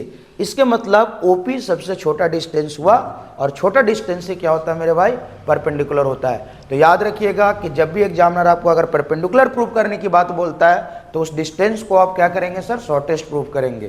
तो स्टेटमेंट नहीं बताएं, आप लिख लीजिएगा, बस बता दिए कि क्या आप दिमाग में आपको रखना है, जिससे बन जाएगा। आसान चीज़ था इसलिए छोड़ दिया आपको। चलो 30 नंबर सवाल देखिएगा क्या बोलता है। नहीं, कहता है मेरे भाई कि ईसा इज 10 ईयर ओल्ड गर्ल, पढ़ लीजिएगा क्या बोलता है। नहीं, on the result day Isa and her the father Suresh were very happy and she goat the first position in the class. तुम्हारा भी बोर्ड एग्जामिनेशन है, नहीं, तुम भी फर्स्ट पोजीशन लो क्लास में, और पापा को बोलना सर जूस वाला सवाल करके गए तो आप भी हमको जूस पिलाइए, नहीं, ट्रीट दीजिए। तो बोलता है भाई coming back to their home Isa asked for the treat, बोले ना, from her father as a reward for the success. They went to the juice shop and asked for 2 glasses of the juice. Suresh जाता है दुकान के पास, नहीं, और 2 गिलास juice के ऑर्डर देता है। Isha a juice seller was serving a juice to our customer in 2 types of glass, both glasses are inner radius 3, दोनों ग्लास का रेडियस की बात किया गया है, तो इसका भी रेडियस 3 है, इसका भी रेडियस 3 है। The height of both glasses they are 10, देखो जो सिलेंड्रिकल आपका पार्ट दिख रहा है नहीं, उसका हाइट की अगर बात करेंगे तो कितना दिया हुआ है मेरे भाई, 10 दिया हुआ है, तो आप लिख सकते हैं कि हाइट 10 है सर, नहीं सिलेंडर की बात चल रहा है, हाइट 10 है। ग्लास टाइप 1 की बात कर रहा है, a glass with hemispherical raised bottom, अब दिख रहा होगा नहीं, दुकानदार बहुत तेज है नहीं, पैसा पूरा लेगा लेकिन जूस कम देना चाहता है। तो देखो ये एलिवेशन किया हुआ है किसका सर, हेमिस्फेयर का। और दूसरा तरह का सवाल है, इसमें कोन का एलिवेशन किया हुआ है नहीं, glass with the conical raise, यहाँ पे कोनिकल रेज्ड है, यहाँ पे हेमिस्फेरिकल रेज्ड है। इसका हाइट दिया हुआ है कोन का 1.5, तो आप याद रखिएगा, ध्यान रख दीजिएगा कि हाइट ऑफ कोन जो है सर 1.5 है, ये कोन की बात चल रहा है और ये सिलेंडर की बात चल रहा था। ये सारा आपने सबसे पहले सवाल क्या करना रहता है मेंसुरेशन में, कि आप डाटा पूरा का पूरा लिख लो कि डाटा क्या दिया हुआ है। तो हमने डाटा देख लिया कि क्या क्या दिया हुआ है। Isha insisted to give the juice for the fast, नहीं ईसा बोल रहे कि पिताजी हम इस ग्लास में पियेंगे नहीं, and father decided to juice in the second, और उसके पिताजी ये वाला ग्लास में पी रहे हैं जूस। दोनों में Isha and father Suresh who got the more quantity, examiner कह रहा है कि दोनों अलग अलग जूस में पी रहा है, किसमें ज़्यादा जूस हुआ होगा, तो तुमको भी मालूम है इसका वॉल्यूम निकाल देंगे, इसका वॉल्यूम निकाल देंगे, जिसका वॉल्यूम ज़्यादा होगा वो ज़्यादा पिया होगा, और पूछता है फ्रॉम हाउ मच, तो बड़ा में से छोटा घटा देंगे तो पता चल जाएगा कि कौन कितना ज़्यादा पिया है नहीं। तो चलो देखने का प्रयास करते हैं कि किसका जूस ज़्यादा मिला है, कौन सा ग्लास में जूस ज़्यादा हुआ है। तो पहला ग्लास का हम लोग वॉल्यूम निकाल रहे हैं। देखिएगा ग्लास 1 का कंडीशन है नहीं, ग्लास 1 का कंडीशन में वॉल्यूम क्या निकालेंगे सर, अगर ये एलिवेशन नहीं रहता, रेस्ट नहीं रहता, तो वॉल्यूम ऑब्वियस क्या होता है सर, सिलेंडर होता। लेकिन ये जब रेस्ट है तो यहाँ पर तो कोई जूस का यूनिट नहीं रहा होगा, तो हम लोग क्या करेंगे, volume of cylinder minus volume of hemisphere. तो देखो क्या लिख रहा है, ग्लास 1 का कंडीशन है volume of cylinder minus volume of hemisphere, ये ग्लास 1 का वॉल्यूम निकलेगा। चलिए सिलेंडर का वॉल्यूम क्या होता है sir, pi r square h, minus volume of hemisphere क्या होगा, पाई 2/3 पाई आर क्यूब, नहीं अच्छा हेमिस्फीयर, हाँ 2/3 पाई आर क्यूब लगा दो, 2/3 पाई आर क्यूब। अब देखिएगा रेडियस सबका सेम है नहीं, तो इसलिए हम लोग रेडियस सेम लिखे हैं, और हम लोग सिलेंडर को बड़ा हाइट माने हैं एच और कोन को माने हैं छोटा एच। अब आपको बताए थे मेंसुरेशन में कि जब भी कोई भी सवाल मेंसुरेशन का बनाने जाओगे मेरे भाई नहीं तो कॉम्प्लेक्स हो जाएगा, इसलिए आपको क्या करना, कॉमन लेना रहता है, वैल्यू पुटिंग बाद में करना है, आपको बताया हुआ है पहले भी आपको नहीं। तो चलो कॉमन लो, तो क्या कॉमन है, पाई आर स्क्वायर कॉमन ले लेंगे, तो आ जाएगा h minus 2/3 pi r square बाहर हो गया, तो क्या बचा सर, सिर्फ आर बचेगा। क्लियर है, अब वैल्यू पुट कर दो, रिजल्ट आ जाएगा। पाई का टर्म में ही आंसर दे दो, पुट करने का कोई ज़रूरत भी नहीं है, तो पाई का पाई रहने देंगे। रेडियस कितना मेरे भाई, 3 सर, तो 3 का कितना हो जाएगा 9। हाइट कितना था सिलेंडर का, दिखा हुआ है आपको, 10 माइनस 2/3 इंटू रेडियस कितना है 3। तो जब यहाँ पर सब देखेंगे तो 3 से 3 कैंसिल हो गया, और 10 माइनस 2 गया तो 8, और 9 8 जा नहीं, 10 में से 2 गया तो कितना आएगा 8, और 9 8 जा 72, तो यहाँ पर आ जाएगा 72 पाई। जो पहला ग्लास में जो ईसा जूस पी रही है उसमें total volume of the juice कितना हुआ होगा सर, 72 पाई। क्लियर है, कुछ नहीं किए, क्या किए गुरुजी आप तो बता दो। कुछ नहीं सर, सिलेंडर में से हेमिस्फीयर को घटा दिए। उसी प्रकार से अब क्या करेंगे, सिलेंडर में से वॉल्यूम किसका घटा देंगे, कोन का। तो चलो लगा रहे, ग्लास 2 का कंडीशन अब देखिएगा, ग्लास 2 का कंडीशन नहीं, volume of cylinder minus volume of cone. Formula याद रखिएगा, बहुत आसान सवाल आता है मेंसुरेशन का। तो सिलेंडर का वॉल्यूम क्या होता है मेरे भाई, pi r square h, cone का क्या होगा, pi r square h/3। Radius same है, हाइट अलग अलग है, ये बात को ध्यान में रखिएगा। तो आप कॉमन ले लो, कॉमन में फिर sir pi r square common आ जाएगा, capital H minus pi r square बाहर आ गया तो स्मॉल h/3। दिक्कत है मेरे भाई, नहीं सर, पाई का पाई रहने देंगे, रेडियस कितना था 3, तो 3 का कितना हो जाएगा 9, बड़का एच कितना था सर 10 और छोटा एच कितना 1.5 1.5/3, ये 1.5 है 3 है, तो कटेगा तो कितना बार में कटेगा 2 बार में, मतलब हो जाता 1/2 और 10 में से आधा गया, अरे 10 में से आधा गया ना हो, तो 10 में से आधा गया तो कितना होगा 9.5, तो यहां आ जाएगा पाई इंटू 9 इंटू 9.5, तो आप गुना कर लेंगे, नहीं तो गुना कर लीजिए, 9 5 जा 45 के 5 बैलेंस 4 और 9 9 जा 81 और 4 85 पॉइंट है तो पॉइंट दे देंगे, पाई है तो पाई दे देंगे। अब देखिएगा ये हो गया 72 पाई और ये आ गया 85.5 पाई। नहीं, हमको तो लग रहा था कि पिताजी कम जूस पियेंगे, बाबू को ज़्यादा जूस पिलाएंगे, नहीं, यहाँ दलाली हो गया। दलाली की बात नहीं है, नहीं, ये सवाल है इसलिए ऐसा कंडीशन आ रहा है। रियल लाइफ में अगर जाओगे, नहीं तो मम्मा पापा हमेशा हम लोग को ज़्यादा जूस सर्व करते हैं, नहीं अपने कंपेरिजन में, तो ये नहीं देखना कि सर यहाँ पर तो दलाली हो रहा है, तो ये नहीं समझिएगा। तो अभी दोनों कंडीशन की अगर बात करेंगे तो पहला ग्लास का वॉल्यूम आ गया 72 पाई, जिसमें ईसा पी थी, सुरेश उनका जो पिताजी थे उसका जो ग्लास था उनका वॉल्यूम ये आया। अब पूछ रहा था कि कौन ज़्यादा पिया, तो सिंपल सा बात है, नहीं कि सुरेश जो उनके पिताजी थे उनको जूस ज़्यादा मिला, किससे, ईसा से। अब पूछ रहा है कि फ्रॉम हाउ मच, कितना से, उसके लिए आप सब्ट्रैक्ट करते हो तो सब्ट्रैक्ट कर दो, नहीं 85.5 पाई माइनस 72 पाई, तो घटा दे मेरे भाई कितना आ जाएगा बताओ, 72 8 8 5 13 13.5, नहीं तो 13.5 पाई, जो भी होगा सब्ट्रैक्ट कर लेंगे, सही है ना। 3 आ गया 75 85.5, सही है। तो this will your required answer. वैसा सवाल अगर आप देखेंगे तो पहले एग्जाम में पूछा हुआ है, रिपीट किया हुआ है, तो ईमानदारी से देखो कोई भी सवाल बहुत कॉम्प्लेक्स नहीं होता है सर, नहीं, एक बार ईमानदारी से अगर बैठ के आप सवाल बनाना चाहेंगे, करना चाहेंगे तो आपसे हो जाएगा। अब कहोगे कि सर फॉर्मूला वगैरह अगर आपके पास नहीं होगा तो हमारा पास PDF सारा अवेलेबल है, हम अपना बुक का, तो कभी भी आपको कोई भी दिक्कत हो, अभी भी एग्जामिनेशन में आपका थोड़ा समय है, नहीं तो जब भी आपको लगता है कि कोई भी दिक्कत है या कुछ भी पूछना चाहते हो तो हमारा डिस्क्रिप्शन में नंबर दिया, आप डायरेक्टली मैसेज कीजिएगा, वहाँ से आपको हेल्प हो जाएगा। चलें, यस सर।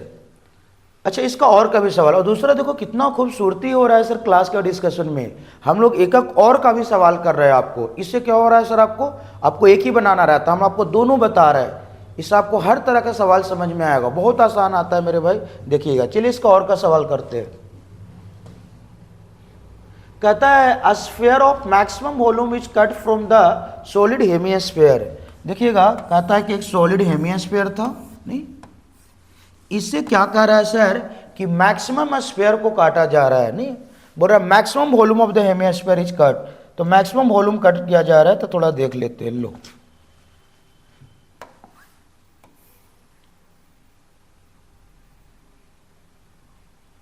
अगर आप कट करना चाहेंगे ये हेमिस्फीयर में से, तो स्फीयर मैक्सिमम यही ना कट करेगा, नहीं समझा मेरे भाई। एग्जामिनर कह रहा है नहीं कि sphere of maximum volume is cut from the solid hemisphere.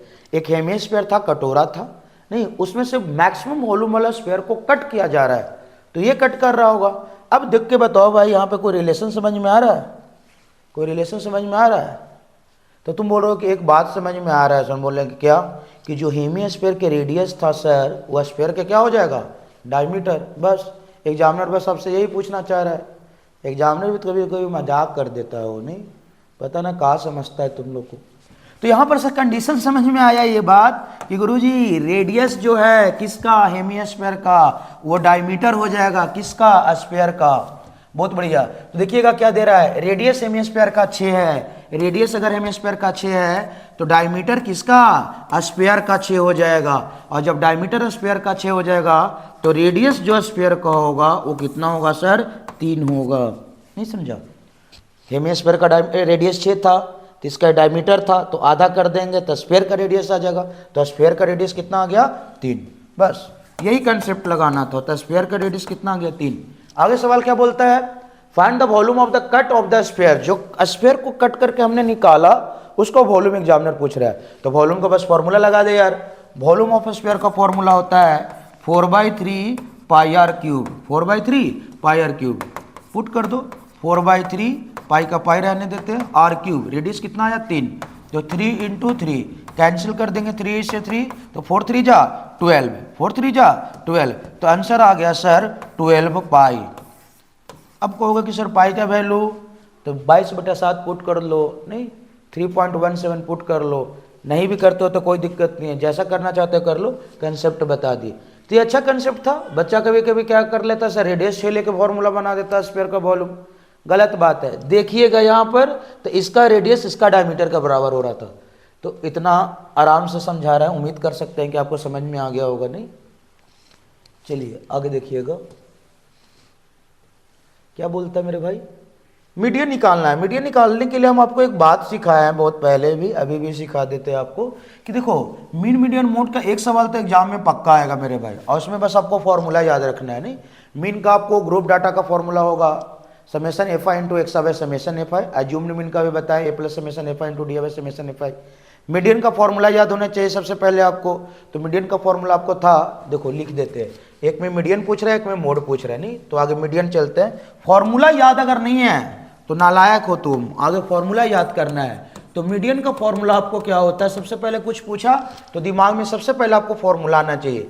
तो मीडियन का फॉर्मूला होता है एल प्लस नहीं n/2 minus c f by f into h, ये फॉर्मूला होता है। अगर ये फॉर्मूला आपको याद है तो आप सोचेंगे, क्या सोचेंगे सर, ये सब डाटा अगर तुमको निकाल के दे देंगे तो तुम नहीं निकाल लेगा हो, तो हाँ सर निकाल लेंगे। तो चलो निकालने के लिए बताते हैं। तो सबसे पहले जब भी सवाल दिया हुआ रहता है किसी भी चीज का, या तो मीन का, whether question is of mean median और मोड, किसी भी चीज का अगर सवाल दिया हुआ रहता है मेरे भाई, तो सबसे पहले आपको फ्रीक्वेंसी को देखना है कि फ्रीक्वेंसी कॉम्युलेटिव फ्रीक्वेंसी तो नहीं है। नहीं, तो देखेंगे कि सर कॉम्युलेटिव फ्रीक्वेंसी तो नहीं है, तो नहीं, कॉम्युलेटिव फ्रीक्वेंसी में ऐड करते जाते तो नीचे सबसे बड़ा आता जाता है। नहीं, तो चलो सबसे पहले आपको सी एफ निकालना है। तो कॉम्युलेटिव फ्रीक्वेंसी कैसे निकालते हैं सर, ऐड करके। तो 150 है तो 150 हो जाएगा, ऐड करेंगे तो 200 प्लस 150 कितना हो जाएगा 350, 300 प्लस 350 प्लस 75 करेंगे तो 420 आ जाएगा, ऐड करेंगे तो 465 आ जाएगा। नहीं क्या, अच्छा 420 है ना, 60 है, बहुत बढ़िया। हाँ, तो 485 हो जाएगा, यहाँ पर ऐड कर लेगा, नहीं 485 हो जाएगा, और ये आपका था 425, और फिर ऐड करेंगे 15 तो आपको कितना आ जाएगा 500 आ जाएगा। कॉम्युलेटिव फ्रीक्वेंसी क्या करते हैं सर, हम लोग फ्रीक्वेंसी को ऐड करते चलते हैं डायगोनल, 150 को 150, 150 प्लस 200 सबसे पहले ये याद रखना है। तो 350 आ गया, ऐड करेंगे तो 425 आ गया, ऐड करेंगे तो 485 आ गया, ऐड करेंगे तो 500 आ गया। अब फॉर्मूला में देखो क्या बोलता है सर, n/2 बोलता है। तो सबसे पहले आपको क्या निकालना रहता है, n/2। तो जो यहां पर आया ना हो टोटल फ्रीक्वेंसी, उसी को बोलते हैं n। तो n/2 करेंगे तो मेरे भाई कितना आ जाएगा, 500/2 करेंगे तो कितना आ जाएगा 250। तो सबसे पहले आप n/2 निकालिएगा, आपको काम आता है 250। और उसके बाद आपको देखना है कि 250 किस कॉम्युलेटिव फ्रीक्वेंसी में लाइज कर रहा है। तो खुद देखो 250 कहाँ लाइज कर रहा है, ये तो मैक्सिमम 150 है, और 150 मतलब 151 से लेके 350 सेकेंड वाला में लाइज करेगा कि नहीं लाइज करेगा, यस सर। तो 250 है तो सेकेंड क्लास इंटरवल में लाइज करेगा। इसको क्या कर लेना मेरे भाई, सर्कल मार लेना, जहां पे लाइज करेगा उसको क्या कर लीजिएगा, सर्कल मार लीजिएगा। अब आपका कहानी हो गया खत्म। चलिए, तो सबसे पहले क्या निकालना था, n/2, तो हम n/2 ला लिए। तो n/2 कितना आ गया मेरे भाई, 250 आ गया। इसी को बोलते हैं मीडियन क्लास। एमसीक्यू में बार बार पूछा है, कल भी लगता है एक सवाल कर रहे थे, टेस्ट पेपर कर रहे थे, नहीं तो उसमें एमसीक्यू में पूछ दिया था, डाटा दिया हुआ था, पूछ रहा था कि मीडियन क्लास का अपर लिमिट और मॉडल क्लास का लोअर लिमिट का डिफरेंस बताओ। तो एमसीक्यू में भी एग्जामिनर आपसे पूछ देगा, तो कोई दिक्कत नहीं है। तो सबसे पहले n/2 करने के बाद जो क्लास इंटरवल आएगा उसको बोलते हैं मीडियन क्लास। चलो वो कल वाला सवाल भी करवा देते हैं आगे, उसको बोलते हैं मीडियन क्लास। और मोड में तो कुछ करना ही नहीं है, जो सबसे ज्यादा फ्रीक्वेंसी होता है उसको क्या बोलते हैं, मॉडल क्लास। तो सबसे ज्यादा फ्रीक्वेंसी कितना है, 9, तो ये आपको हो जाएगा मॉडल क्लास। एग्जामिनर कल पूछा था कि मीडियन क्लास का अपर लिमिट, तो देखो तो मीडियन क्लास का अपर लिमिट कितना था 1000, और पूछा था कि मॉडल क्लास का लोअर लिमिट, तो लोअर लिमिट कितना है, अच्छा अपर लिमिट बोला ना हो तो 2000 होगा ना, चेक चेंज कर दो, 2000 अपर लिमिट की बात चल रहा था। एग्जामिनर जो भी पूछ रहे, अपर पूछे लोअर पूछे, जो भी करेगा वो पूछेगा हम बता देंगे। अब मीडियन क्लास का लोअर लिमिट बोलना था तो 60, तो 2000 में से 60 नहीं घटा पाओगे। Yes sir. तो एग्जामिनर आपसे कुछ भी पूछ लेगा, इसलिए बार बार हम आपको बताते हैं कि कंसेप्ट पे ध्यान देना है, सवाल बनाना नहीं। हमारा मकसद कोई ऐसा नहीं कि बस आपको सवाल बता दे किसी भी तरीके से कि देखो हम आंसर कर रहे हैं। जब तक आपको चीज़ें दिमाग में नहीं बैठता, कंसेप्ट आपका दिमाग में नहीं बैठता, फिर काम करने से कोई मज़ा नहीं आता यार। चलिए, तो ये हो गया। तो n/2 आ गया 250, इसको बोलेंगे मीडियन क्लास, और मीडियन क्लास के लोअर लिमिट को बोलते हैं L। तो L कितना आ गया सर? Lower limit. तो लोअर लिमिट कितना है? 1000 है। इसी का फ्रीक्वेंसी को बोलते हैं हम लोग फ्रीक्वेंसी। तो फ्रीक्वेंसी कितना आ गया? 200। इसका डायगोनल वाला को बोलते हैं कॉम्युलेटिव फ्रीक्वेंसी। तो इसका डायगोनल कौन है? 150। तो कॉम्युलेटिव फ्रीक्वेंसी आ गया 150। अब हाइट की बात आया तो हाइट होता है अपर माइनस लोअर। मीडियन क्लास का अपर माइनस लोअर अगर देखोगे तो सब में सेम आ रहा है, लेकिन आप याद ही रखिएगा upper minus lower of the median class और modal class gives the height. तो 2000 में से 1000 घटाएंगे तो हाइट भी कितना आ गया सर? 1000 आ गया। फिर से बताते नहीं, एक ही चीज़ बार बार आपको हर जगह आपने पढ़ा होगा, आसान सवाल है। इसमें एक सवाल बहुत अच्छा आता है नालायक, एक्स और वाई वाला। कौन सा? एक्स और वाई वाला सवाल, वो देख लीजिएगा, करवाया हुआ है। आप रेगुलर रहिए ना, बस क्लास को रेगुलर कीजिए। नहीं, उम्मीद है 15 डेज में 15 क्लास आपको प्रोवाइड किया जा रहा है, तो 15 टेस्ट पेपर करने के बाद कोई भी सवाल को तो तुम ऐसे ही हवा में उड़ा दोगे। रेगुलर रहिएगा। तो ये सारा चीज़ दिख गया। तो सबसे पहले क्या करेंगे? कॉम्युलेटिव फ्रीक्वेंसी निकालेंगे। तो हमने कॉम्युलेटिव फ्रीक्वेंसी निकाला, n/2 करेंगे तो n/2 किया। जहाँ पे लाइज करेगा उसको बोलते हैं मीडियन क्लास। मीडियन क्लास को लोअर लिमिट को बोलते हैं L। अपर माइनस लोअर को बोलते हैं सर हाइट। अपर माइनस लोअर को क्या बोलेंगे? हाइट। इसका फ्रीक्वेंसी को बोलेंगे फ्रीक्वेंसी। इसका डायगोनल वाला को बोलेंगे कॉम्युलेटिव फ्रीक्वेंसी। अब देख, फॉर्मूला में सब चीज़ मिल गया ना हो, L भी मिल गया, n/2 CA/FH। पुट नहीं कर लोगे? नहीं सर, नालायक है, कर दो ना सर।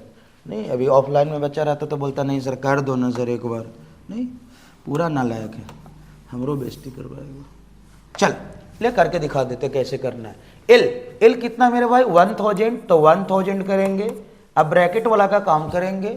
नहीं, n/2 कितना है? 250। CF कितना है? 150। तो 250 में से 150 घटाएंगे तो कितना आएगा? 100। नहीं, तो n/2 माइनस CF डायरेक्ट कर लिए, देख लो 200। ये बाई F कितना है सर आपका? 200। तो 200 इंटू H कितना है मेरे भाई? 1000। तो 1000 लिख देंगे। अब इसको सोल्व कर दो, आ गया आंसर। कितना आसान तो है। यहाँ से अगर करोगे सर 20 तो 20 कैंसिल हो गया। 2 से करोगे तो कितना बार में कट गया? 50 बार में। और ये कितना हो गया? 50 10 से 500, मतलब 1000 प्लस 500। कोई दिक्कत है हो? नहीं सर। तो कितना हो जाएगा? 1500। अब कभी कभी एग्जामिनर कहीं अगर डेसिमल में है तो डेसिमल में ऐड सब्ट्रैक्ट करने नहीं आता है, आएगा ना? तो डेसिमल में आएगा तो डेसिमल में भी कर लेंगे। याद रखिएगा कि इसको अलग रखिएगा, इसको सोल्व कर लीजिए और जो भी वैल्यू आएगा इसमें ले जाके ऐड कर देना। इसको अलग रखना, आगे इसको सोल्व करना, जो भी वैल्यू आएगा उसको ऐड कर देना। चलो मीडियन करके दिखाया। मोड बहुत आसान होता है, 1 मिनट में भी मोड हम सिखाया है। तो चलो 1 मिनट में तुम लोग को भी करके दिखाते हैं कि मोड कैसे निकालेंगे। और एग्जाम में कितना सर? 4-5 नंबर में आता है। तो हम ट्रिक में भी डाले हुए हैं mode in only 1 minute. 1 minute में मोड बताते हैं। तो सबसे पहले मोड में कुछ निकालने का जरूरत नहीं रहता है सर। क्या निकालना रहता है? सबसे पहले फ्रीक्वेंसी देख लो कि सबसे ज़्यादा कहाँ है। तो कहाँ है? 9, अभी जस्ट बताए थे। और जहाँ पे लाइज करेगा उसी को बोलेंगे मॉडल क्लास। क्या बोलेंगे? Model class. फॉर्मूला याद रख लो, तो फॉर्मूला बोलेंगे। तो मोड का फॉर्मूला होता है L plus F1 minus F0 by 2F1 minus F0 minus F2 into H। बहुत बढ़िया सर, आगे चलो सर। अब देखिएगा थोड़ा ध्यान से, अब सारा चीज कैसे निकलेगा। तो मॉडल क्लास को लोअर लिमिट को L बोलेंगे। तो L कितना आ गया मेरे भाई? 60। वही हाइट कैसा आएगा? अपर माइनस लोअर। तो 90 माइनस 60 करेंगे तो 30। इसी अब देखो जो आया सबसे ज्यादा उसको बोलते हैं F1। इसको जो पहले वाला होता है उसको बोलते हैं 0 और बाद वाला को बोलते हैं 2 और 1। 0 1 2। तो 1 किसको लिखेंगे? हाईएस्ट फ्रीक्वेंसी को लिखेंगे F1।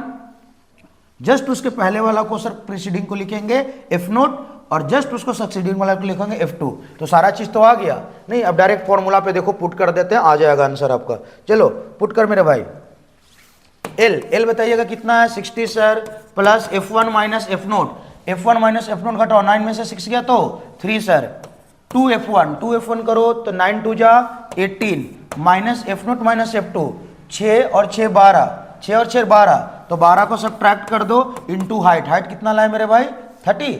Yes sir 30। तो हो गया कितना, 1 मिनट से ज़्यादा थोड़ी ना लगा। 3 18 में से 12 में से 18 में से 12 गया तो 6 गुने 30, 6 5 जा 30, 5 3 जा 15, तो 60 प्लस 15 करेंगे हो तो कितना आ जाएगा 75। तो बहुत आसान है, लेकिन बच्चा पता ना कितना गदागिरी करता है। मीन मीडियन मोड कोई भी सवाल आप 1-2 मिनट के अंदर बना लेंगे। मोड सबसे आसान है, बहुत बार रिपीट किया है। मीडियन में एक्स और वाई वाला पक्का सवाल देख लीजिएगा, पहले भी करवाया हुआ होगा, देख लीजिएगा सवाल आप। तो चलिए इस प्रकार से आपका सेक्शन सी का सारा सवाल हो गया। नहीं, कौन कौन हो गया सर, आपको जितना भी और वाला सवाल था वो भी हम आपको करके दिखा दिए। तो चलिए चलते हैं सेक्शन डी के तरफ। बस सेक्शन डी, सेक्शन ई जो भी बच्चा जब भी क्लास में आ जाता है उसके बाद वो लास्ट तक जरूर देखेगा। चलिएगा 32 सवाल बोलता है find the value of P for which the quadratic equation इतना हैज इक्वल रूट्स। देखो बार बार बोल रहे हैं कि डिस्क्रिमिनेंट का कंडीशन आपको एग्जाम में आता है, आप याद रखिएगा। तो इक्वल रूट का आपको कंडीशन मालूम होगा, बी स्क्वायर माइनस 4ac बराबर 0। तो लिख लेंगे b square minus 4ac equal to 0। अब ABC पुट कर दो सर, आपको आ जाएगा रिजल्ट। बताओ मेरे भाई b कितना है सर, तो -6p + 1। तो स्क्वायर करेंगे, नहीं स्क्वायर करेंगे -6 का आ जाएगा 36, और आपका रिलेशन है क्या p + 1। गलत बोल रहे हैं का हो, नहीं 6 का 36, p + 1 ही है, p + 1 का होल स्क्वायर। तो b square minus 4 into a कितना मेरे भाई p + 1 है, और c कितना मेरे भाई 3p + 9, 3p + 9। बस ये लिखने में जो टाइम लगता है। चलिए, तो एग्जामिनर आपको बोल रहा है कि इक्वल रूट्स का अगर एग्जामिनर कंडीशन दिया है तो आपसे एग्जामिनर पूछ रहा है कि बताइए p का वैल्यू क्या होगा। तो नेचर ऑफ रूट्स आपको बार बार बताया गया है। डिस्क्रिमिनेंट का वैल्यू अगर इक्वल टू 0 आता है तो इक्वल, ग्रेटर देन 0 आता है तो रियल एंड डिस्टिंक्ट, और लेस देन 0 आता है तो real and sorry non real root होगा। चलो तो यहां से सोल्व करेंगे और आंसर लाएंगे। चलो 4 3 जा 12, 4 3 जा 12, और ये 3 4 12 कटेगा तो 12 से इसको भी डिवाइड कर देते हैं, तो 12 3 जा 36। तो ये बन गया 3p + 1। अरे कुछ किए नहीं यार, सबको 12 से डिवाइड कर दिए, तो ये भी कट गया और ये भी कट गया। तो किसी बच्चा को ये सभी में दिक्कत नहीं ना आता है? नहीं सर, बहुत बढ़िया सर, नहीं आना चाहिए। माइनस है सर क्या, p + 1 इंटू अब क्या बचा p + 9, ये आ गया आपको। माइनस है तो आप अगर ब्रैकेट में लेना चाहेंगे तो ब्रैकेट में ले सकते हैं। तो हो गया आपका कि इसको सोल्व करेंगे और इक्वल टू 0 चलेंगे तो यहां से आपको एक वेरिएबल आपका p का वैल्यू आ जाएगा। लेकिन चलो सोल्व कर देते हैं आपको। चलो 3a² b² + 2ab माइनस, इसको इससे करोगे तो ये आ जाएगा p², ये आ जाएगा आपको 9p, ये आ जाएगा आपको p, और ये आ जाएगा आपको 9। फर्दर सिंप्लीफाई करेंगे अगर आप तो देखिएगा क्या आएगा, बताओ ना मेरे भाई। ब्रैकेट खोल दो सबका, तो 3p² + 3 + 3 2 जा 6p माइनस, ब्रैकेट खोलेंगे तो ये आ जाएगा p² 9 और 10, तो -10p - 9 = 0। कैंसिल होता है? हाँ सर कैंसिल होता है। नहीं होता है सर तो मत करो। 3p² में से p² घटाएंगे तो 2p² आ गया, 10p। चलो p का कहानी खत्म हो गया, p² का अब कौन बचा 6p - 10p। तो 6p - 10p क्या करेंगे तो कितना आएगा -4p। यस सर, तो -4p आ जाएगा। 6 में से 10 जाएगा तो -4 आएगा मेरे भाई। अब कौन बचा, 3 में से 9 गया तो -6 = 0। और नालायक, क्वाड्रेटिक पॉलिनोमियल सोल्व करने नहीं आता है? यस सर, कैसे, मिड टर्म स्प्लिटिंग से। नहीं, बहुत बढ़िया। 2 से सब कट रहा है तो 2 से सबको काट दो मेरे भाई। 2 कट गया, 2 2 जा 4, 2 3 जा 6, तो आ गया आपको p² - 2p - 3 = 0। और इसको लगा देना है मिड टर्म स्प्लिटिंग, तो लाना है माइनस, यहाँ लाना है -2p और ये लाना है -3p²। तो कर दो p² - 3p + p। देखो p में से 3p गया तो -2p आ गया, गुना करेंगे तो -3p² आ गया, -3 = 0। इसके बाद आपको बताया गया होगा कि दोगों को पेयर करना। बहुत बारी देखो हर साल पॉलिनोमियल में लगभग सब चीज़ हटा दिया गया है। तो पॉलिनोमियल में एक सवाल पक्का आता है, इक्वेशन आपको दे देगा, नहीं वो दिया हुआ रहेगा, आपको बोलेगा find the roots, and verify the relationship, तो आप रिलेशनशिप को भी वेरीफाई कर देंगे, alpha plus beta minus B upon a alpha into beta c upon a. ये नहीं पूछ रहा है यहाँ, बस बता रहे हैं।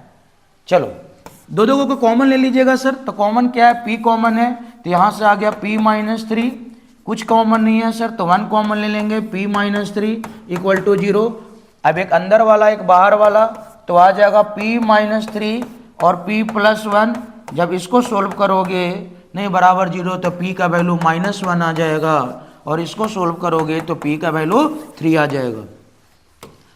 तो यहाँ से p का वैल्यू 3 आ गया सर, p का वैल्यू -1 आ गया। सवाल हमारा क्या बोल रहा था, नहीं कि sir p not equal to 1 बोल रहा था, तो -1 को नहीं लेंगे, -1 को नहीं लेंगे, आंसर सिर्फ क्या बोलेंगे, p बराबर 3। अच्छा आसान नहीं है वो, बहुत इंपॉर्टेंट कंसेप्ट है सर, याद रखिएगा, एग्जाम में रिपीट करता है। नेचर ऑफ रूट्स, तो याद रखिएगा नेचर ऑफ रूट्स का कंडीशन क्या होता है, बी स्क्वायर माइनस 4ac, नहीं बी स्क्वायर माइनस 4ac बराबर 0। हमने क्या किया सर, इक्वेशन दिया हुआ था तो वहाँ से हमने क्या किया, ABC के वैल्यू पुट कर दिया, फर्दर सोल्व किया तो क्वाड्रेटिक इक्वेशन का सवाल आ गया और उसको सोल्व कर दिया मिड टर्म स्प्लिटिंग से, तो वहाँ से हमारा क्या आ गया सर, आंसर आ गया। कोई दिक्कत मेरे भाई?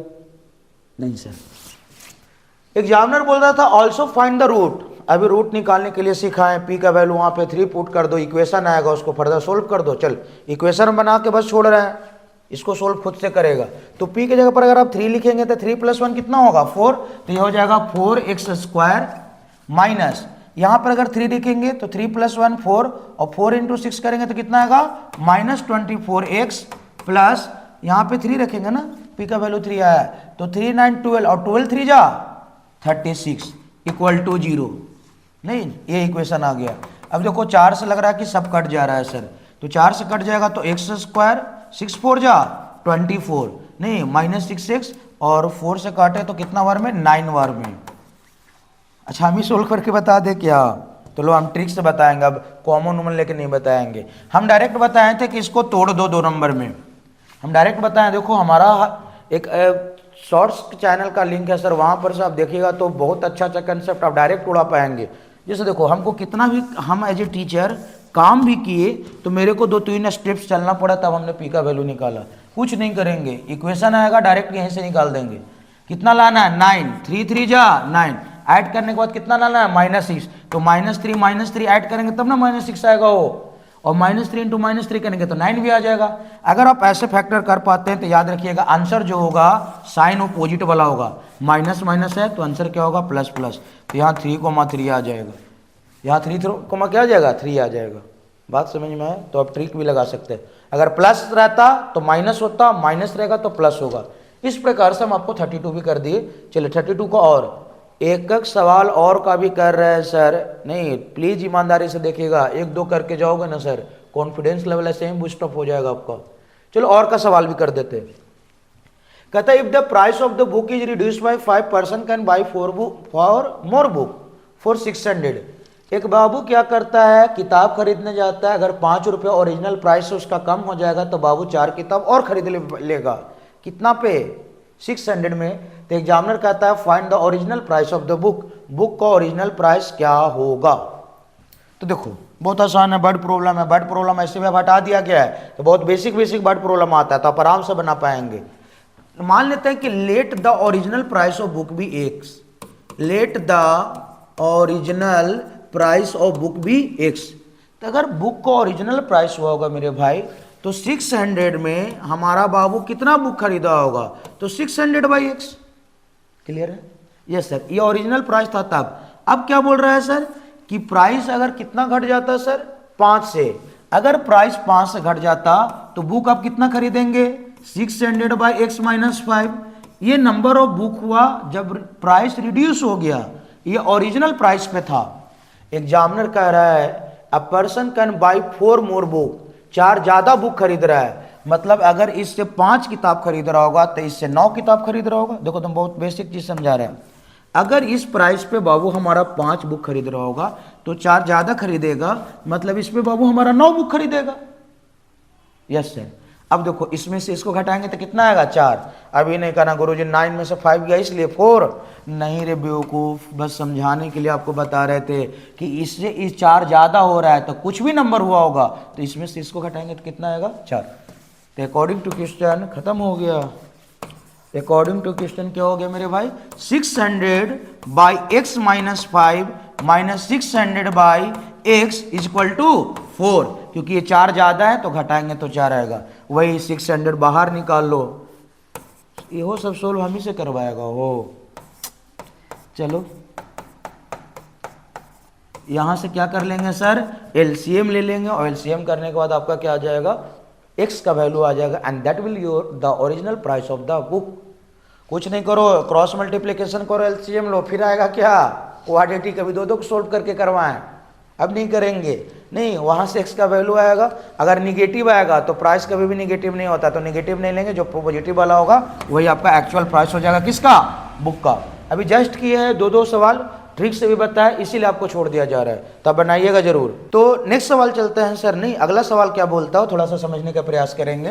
तो 33 नंबर सवाल आपका बोलता है कि ABC are the vertices of the right angle triangle, angle भी 90 डिग्री है। बढ़िया है सर, कोई दिक्कत नहीं है। चलो एक ट्रायंगल ले रहे हैं ABC राइट एंगल ट्रायंगल है, 90 डिग्री है।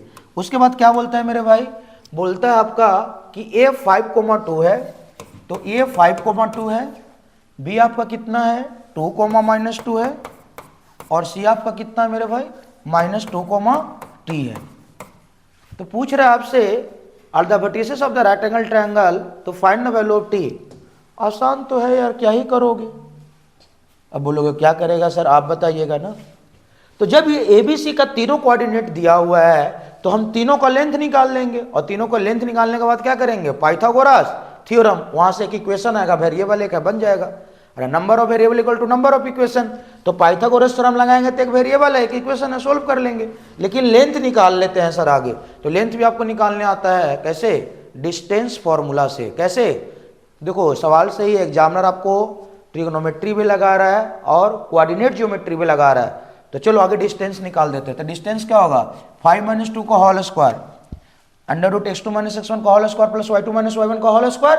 यस सर, तो 5 में से 2 गया तो 3, और 3 का स्क्वायर करेंगे तो 9, और 2, और फिर इसको घटाएंगे तो 2 2 4, 4 का करेंगे तो 16, और अंडर रूट करेंगे तो 16 9 25, 25 का कितना हो जाता है 5।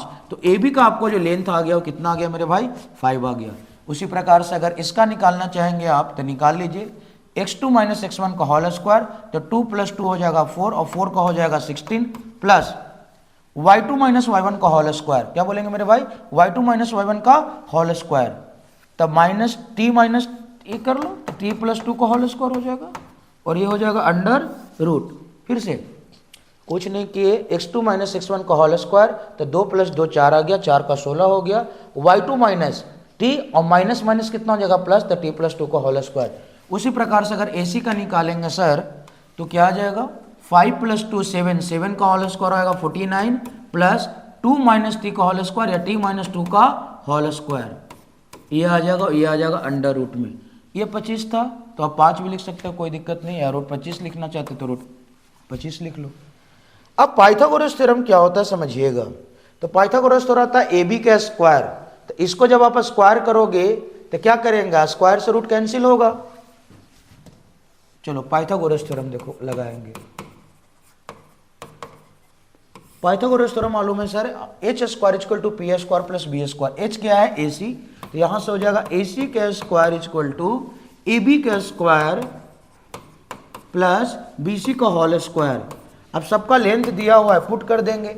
AC का लेंथ आया √25, स्क्वायर करेंगे तो स्क्वायर से रूट कैंसिल हो जाएगा, तो यहाँ पर सिर्फ बचेगा कितना सर, बार बार हम इसको क्यों देख ले रहे हैं, AC बोल रहे हैं ना, तो स्क्वायर से यहाँ जब स्क्वायरिंग करेंगे तो रूट कट जाएगा, तो यहाँ पर बचेगा 49 प्लस t - 2 का whole square equal to AB के स्क्वायर करेंगे तो √25 का स्क्वायर करेंगे तो 25 आ जाएगा, BC इसका स्क्वायर करेंगे तो आ जाएगा 16 प्लस t + 2 का होल स्क्वायर। अच्छा कुछ किए मेरे भाई, तो नहीं सर कुछ नहीं किए। हमने क्या किया, तीनों का लेंथ निकाल दिए और लगा दिए पाइथागोरस थ्योरम, तो तो पाइथागोरस थ्योरम बोलता है पाइथागोरस थ्योरम बोलता है कि this square equal to this square plus this square, hypotenuse का स्क्वायर इक्वल टू परपेंडिकुलर का स्क्वायर प्लस बेस का स्क्वायर। अब यहाँ पे पुट कर दिए, स्क्वायर से रूट कैंसिल हो गया, कोई दिक्कत नहीं है, फर्दर सोल्व करो आंसर आ जाएगा।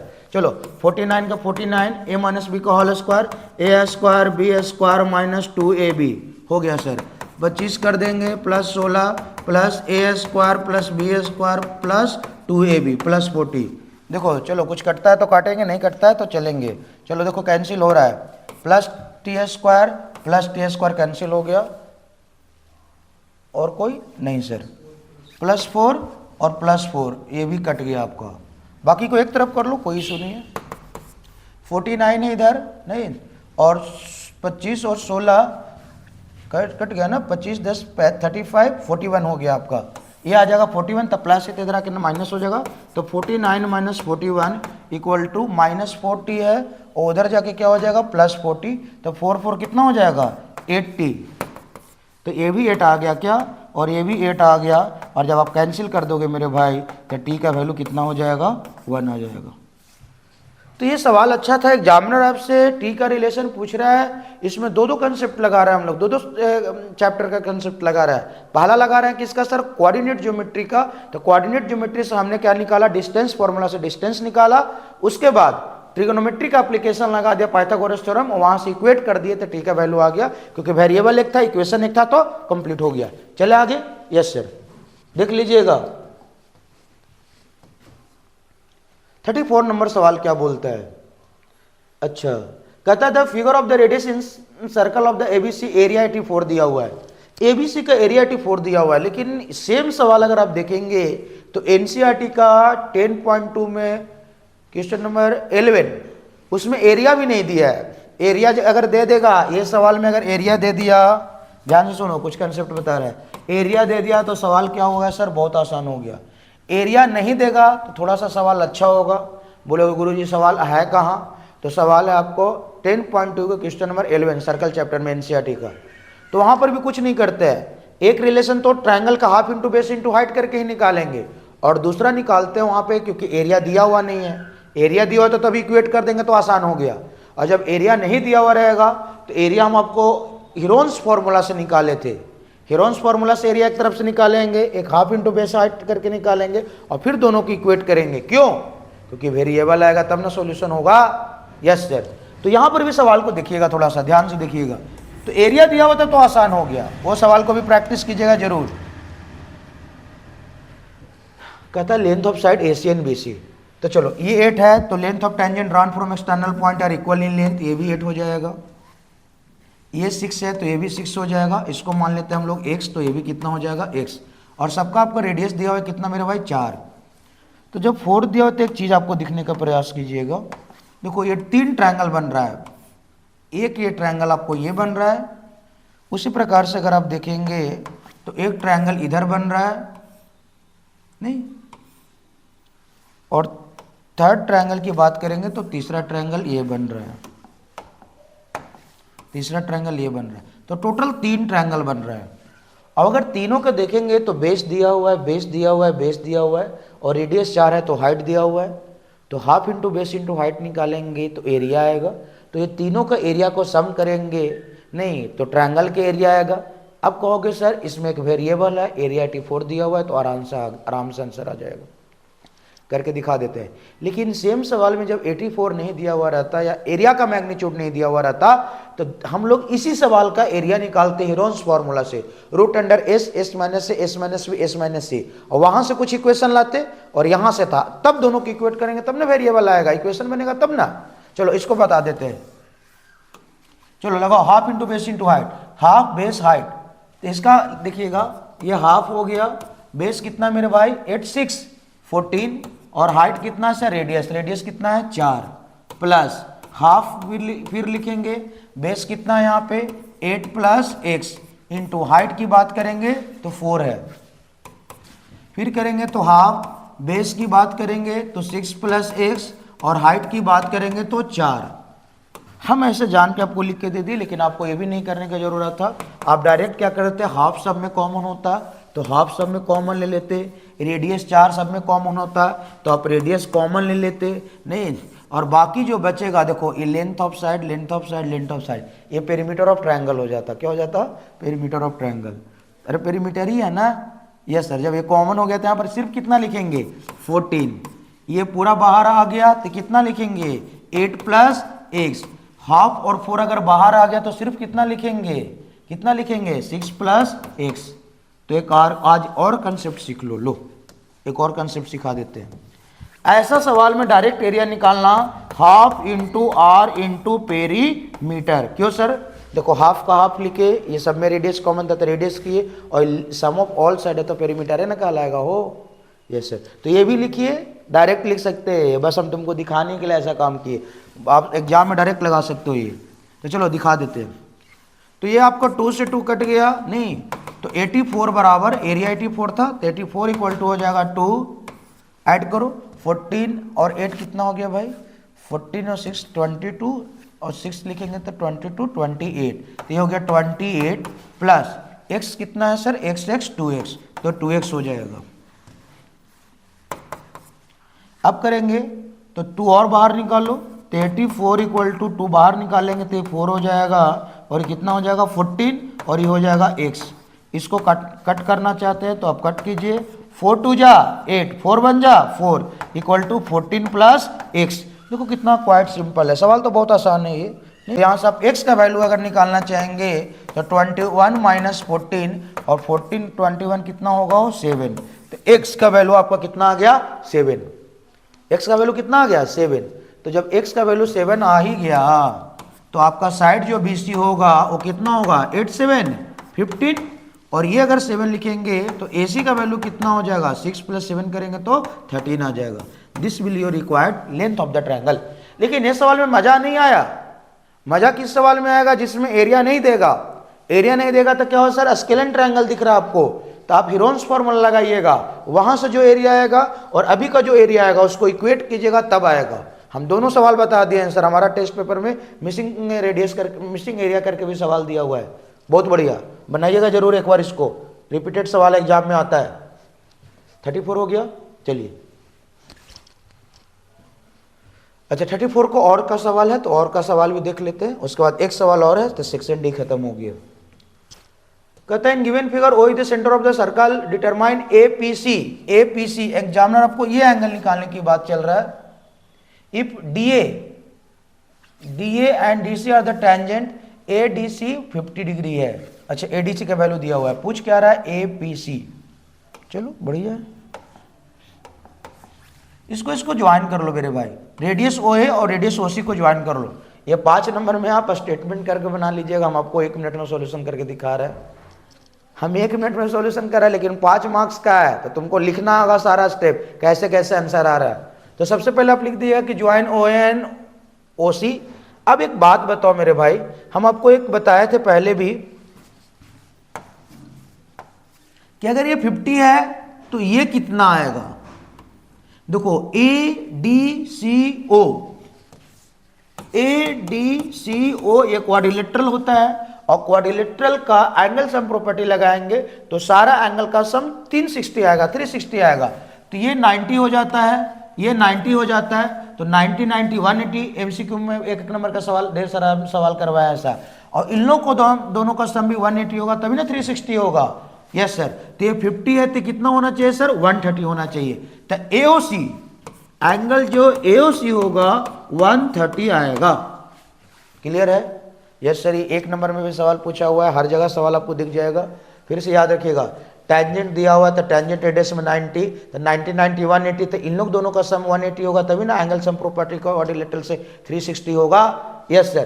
तो 150 तो कितना होना चाहिए 130। अब ये 130 है तो रिफ्लेक्स एंगल AOC निकालेंगे। क्या निकालेंगे? Reflex angle AOC। तो रिफ्लेक्स एंगल AOC कितना आएगा मेरे भाई, ये अगर आपको 130 था, पूरा 360 होता है, तो 360 माइनस 130 करोगे आप तो कितना आ जाएगा मेरे भाई 230। क्लियर हुआ? फिर से ऐसा क्यों किए सर, तो बता रहे हैं फिर से। कहाँ काम किए, 90 90 50 तो 130 हो गया। अब ये पूरा होता है 360, तो 130 में से ये घटा देंगे तो कितना आ जाएगा 230।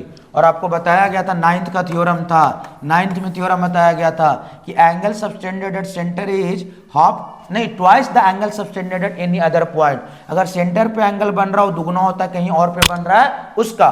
तो अगर ये 230 है तो ये कितना होगा, हाफ होगा। तो डायरेक्ट हम लिख देंगे angle A P C, APC पूछ रहा है ना, हाँ, angle APC is equal to half angle reflex angle OAC. तो डायरेक्ट लिख देंगे 230/2 कर देंगे, नहीं तो 115 डिग्री आंसर आ जाएगा। देखो बहुत अच्छा सवाल है, लेकिन बहुत आसान से आपको बता दिए। आपको 9th का ज्योमेट्री लग रहा है, सर्कल का कंसेप्ट लग रहा है, फिर से देखिएगा क्या बोले कि ऐसा डायग्राम आपको एग्जामिनर दिया हुआ है। तो हाँ सर, ये 50 तो डायरेक्ट बताया हुआ है कि 130 होगा, ये 130 होगा तो 230 होगा। ये एंगल सेंटर पे बना रहा है, कहीं पे और बनाएगा वो इसका आधा बनाएगा, तो 230 का आधा कर दिए तो कितना आ गया 115। तो आंसर आ गया 115। चलिए बना दिए, नेक्स्ट सवाल देखिएगा।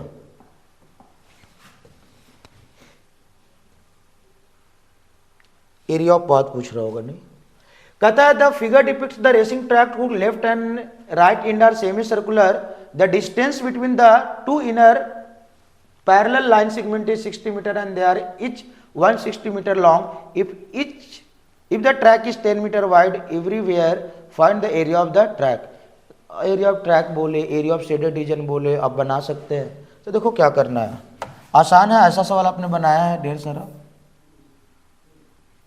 इसको ज्वाइन कर दो और इसको ज्वाइन कर दो। अब देखो क्या करोगे मेरे भाई, नहीं कि अगर ये रेक्टेंगल का, ये देखो आपको दिख रहा होगा रेक्टेंगल, ये रेक्टेंगल जो इतना इस रेक्टेंगल का एरिया होगा उतना ही आपको इस रेक्टेंगल का एरिया होगा। तो ये दोनों रेक्टेंगल के एरिया का सम कर देंगे। अब देखिएगा ये बड़ा सेमी सर्कल है और ये छोटा सेमी सर्कल है, तो बड़ा सेमी सर्कल में से छोटा सेमी सर्कल को घटा देंगे तो ये एरिया नहीं आएगा, और जो एरिया आएगा उसी को ना 2 से मल्टीप्लाई कर देंगे तो ये आ जाएगा।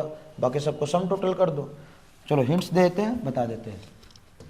ये 60 था, ये 160 है, ये बीच में 10 है, 10 है, तो आउटर जो रेडियस आपको जो हो रहा है, नहीं देखो आउटर सेमी सर्कल का जो रेडियस हो रहा है, आउटर सेमी सर्कल का जो आपको रेडियस हो रहा है वो कितना होगा सर, 60 10 10 80 हो जाएगा। कितना हो जाएगा, 80 हो जाएगा। आउटर सेमी सर्कल रेडियस नहीं बोल सकते आप, डायमीटर बोलेंगे, नहीं पूरा लेंथ है ना, तो आप डायमीटर बोल सकते हैं। तो डायमीटर पूरा कितना हो गया सर 80। तो यहां से अगर रेडियस की निकालने की बात करोगे तो कितना आ जाएगा 40।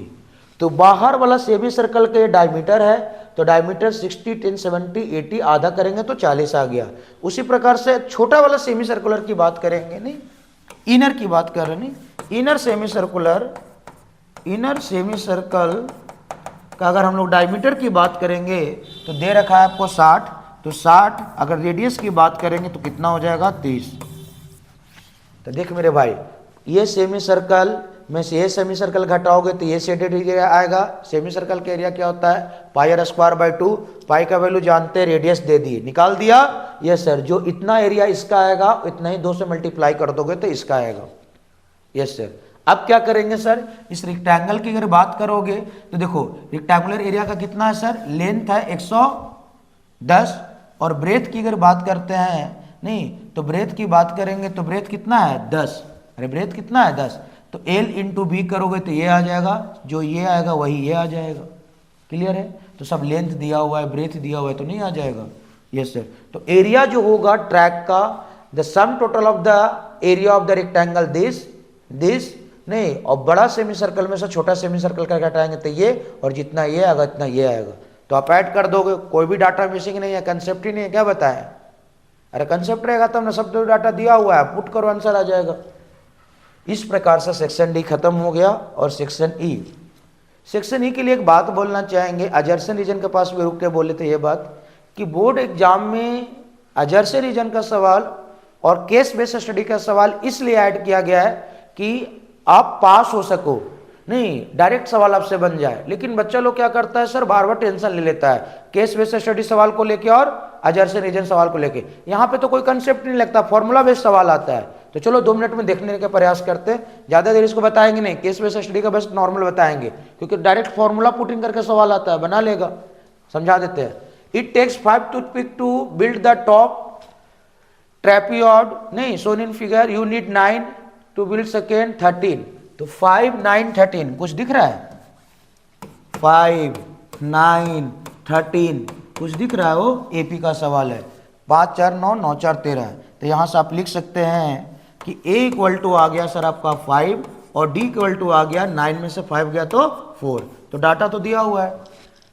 एग्जामिनर बोलता है if 1000 total toothpicks are available, how many trapezoid will be in the last complete row. Total कितना दिया हुआ है सर, सम दिया हुआ है, तो सम आपका दिया हुआ है 1000 ठीक है ना, ये सर 1000, तो एग्जामिनर आपसे n का वैल्यू पूछ रहा है, तेरे नालायक सम का फॉर्मूला मालूम नहीं है, yes sir n/2 2a plus n minus 1 into d equal to 1000। अब देखे मेरे भाई, a का वैल्यू दिया हुआ है, d का वैल्यू दिया हुआ है, तो यहाँ से वेरिएबल n है, a भी n, तो ये आ जाएगा क्या, क्वाड्रेटिक का स्टेप ले लेगा, और क्वाड्रेटिक को फिर से मिड टर्म में स्प्लिटिंग करोगे तो यहाँ से n का 2 का वैल्यू आएगा, निगेटिव वाला नहीं लीजिएगा, n का वैल्यू पॉजिटिव वाला लीजिएगा। आसान है कि नहीं है, तो इसमें क्या ही बताए, फिर बोलता हाउ मेनी कंप्लीट, जो हुआ उतने ही, मतलब बस TN लगाना है, कहानी खत्म। नेक्स्ट सवाल देखिएगा, हाइट एंड डिस्टेंस का सवाल है क्या, देखिएगा ये हाइट एंड डिस्टेंस का सवाल है। देखो कुछ भी एग्जामिनर दिया होगा तो सवाल वो पूछेगा क्या, देखिएगा क्या पूछता है, लो बताते हैं थोड़ा।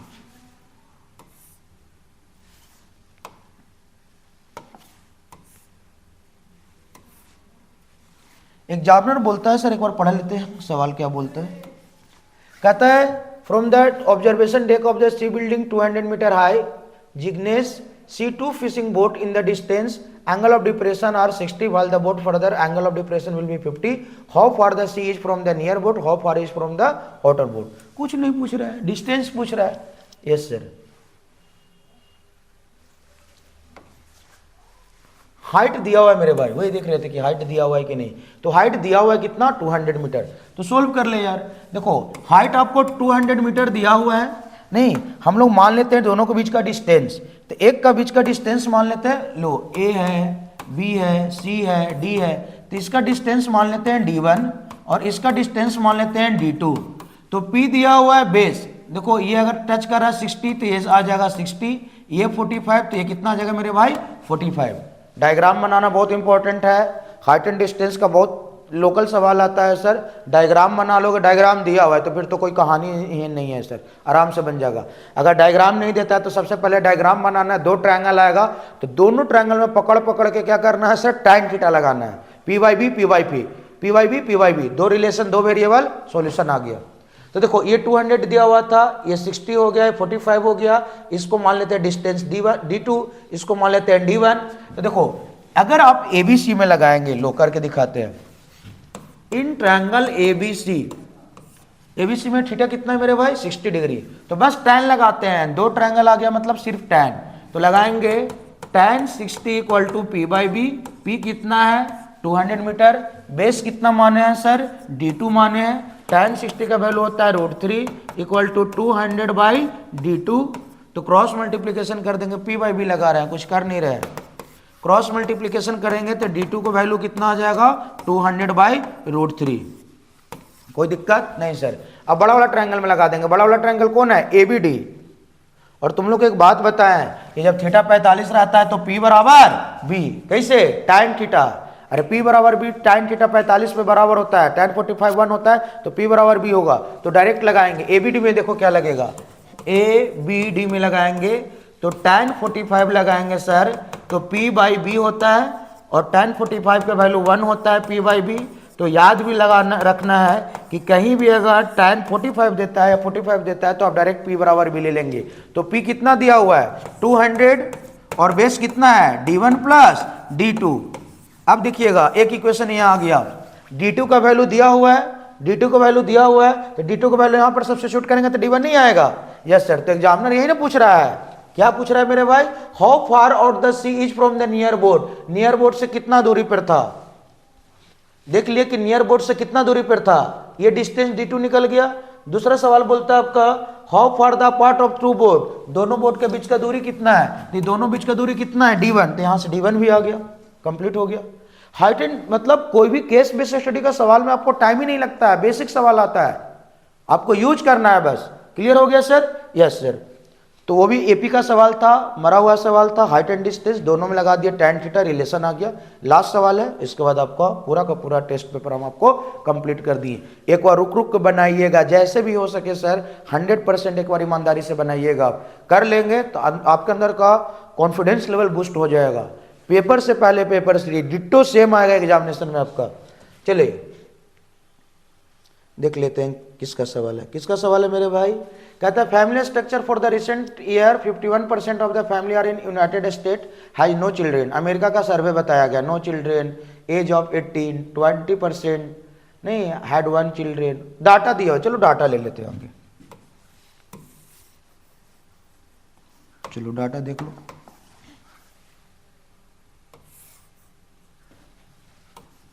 चलो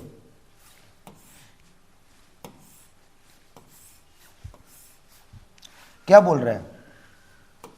कह रहा है फैमिली स्ट्रक्चर में recent year 51% of the family has no children. No children में कितना है सर? 51%, 51। सेकेंड बोलिएगा अंडर द एज ऑफ 18, नहीं 20% हैज 1 चाइल्ड, 20% के पास 1 चाइल्ड है। डाटा बस लिख लेना है, सर्वे में ऐसा कुछ दिखाया जा रहा है।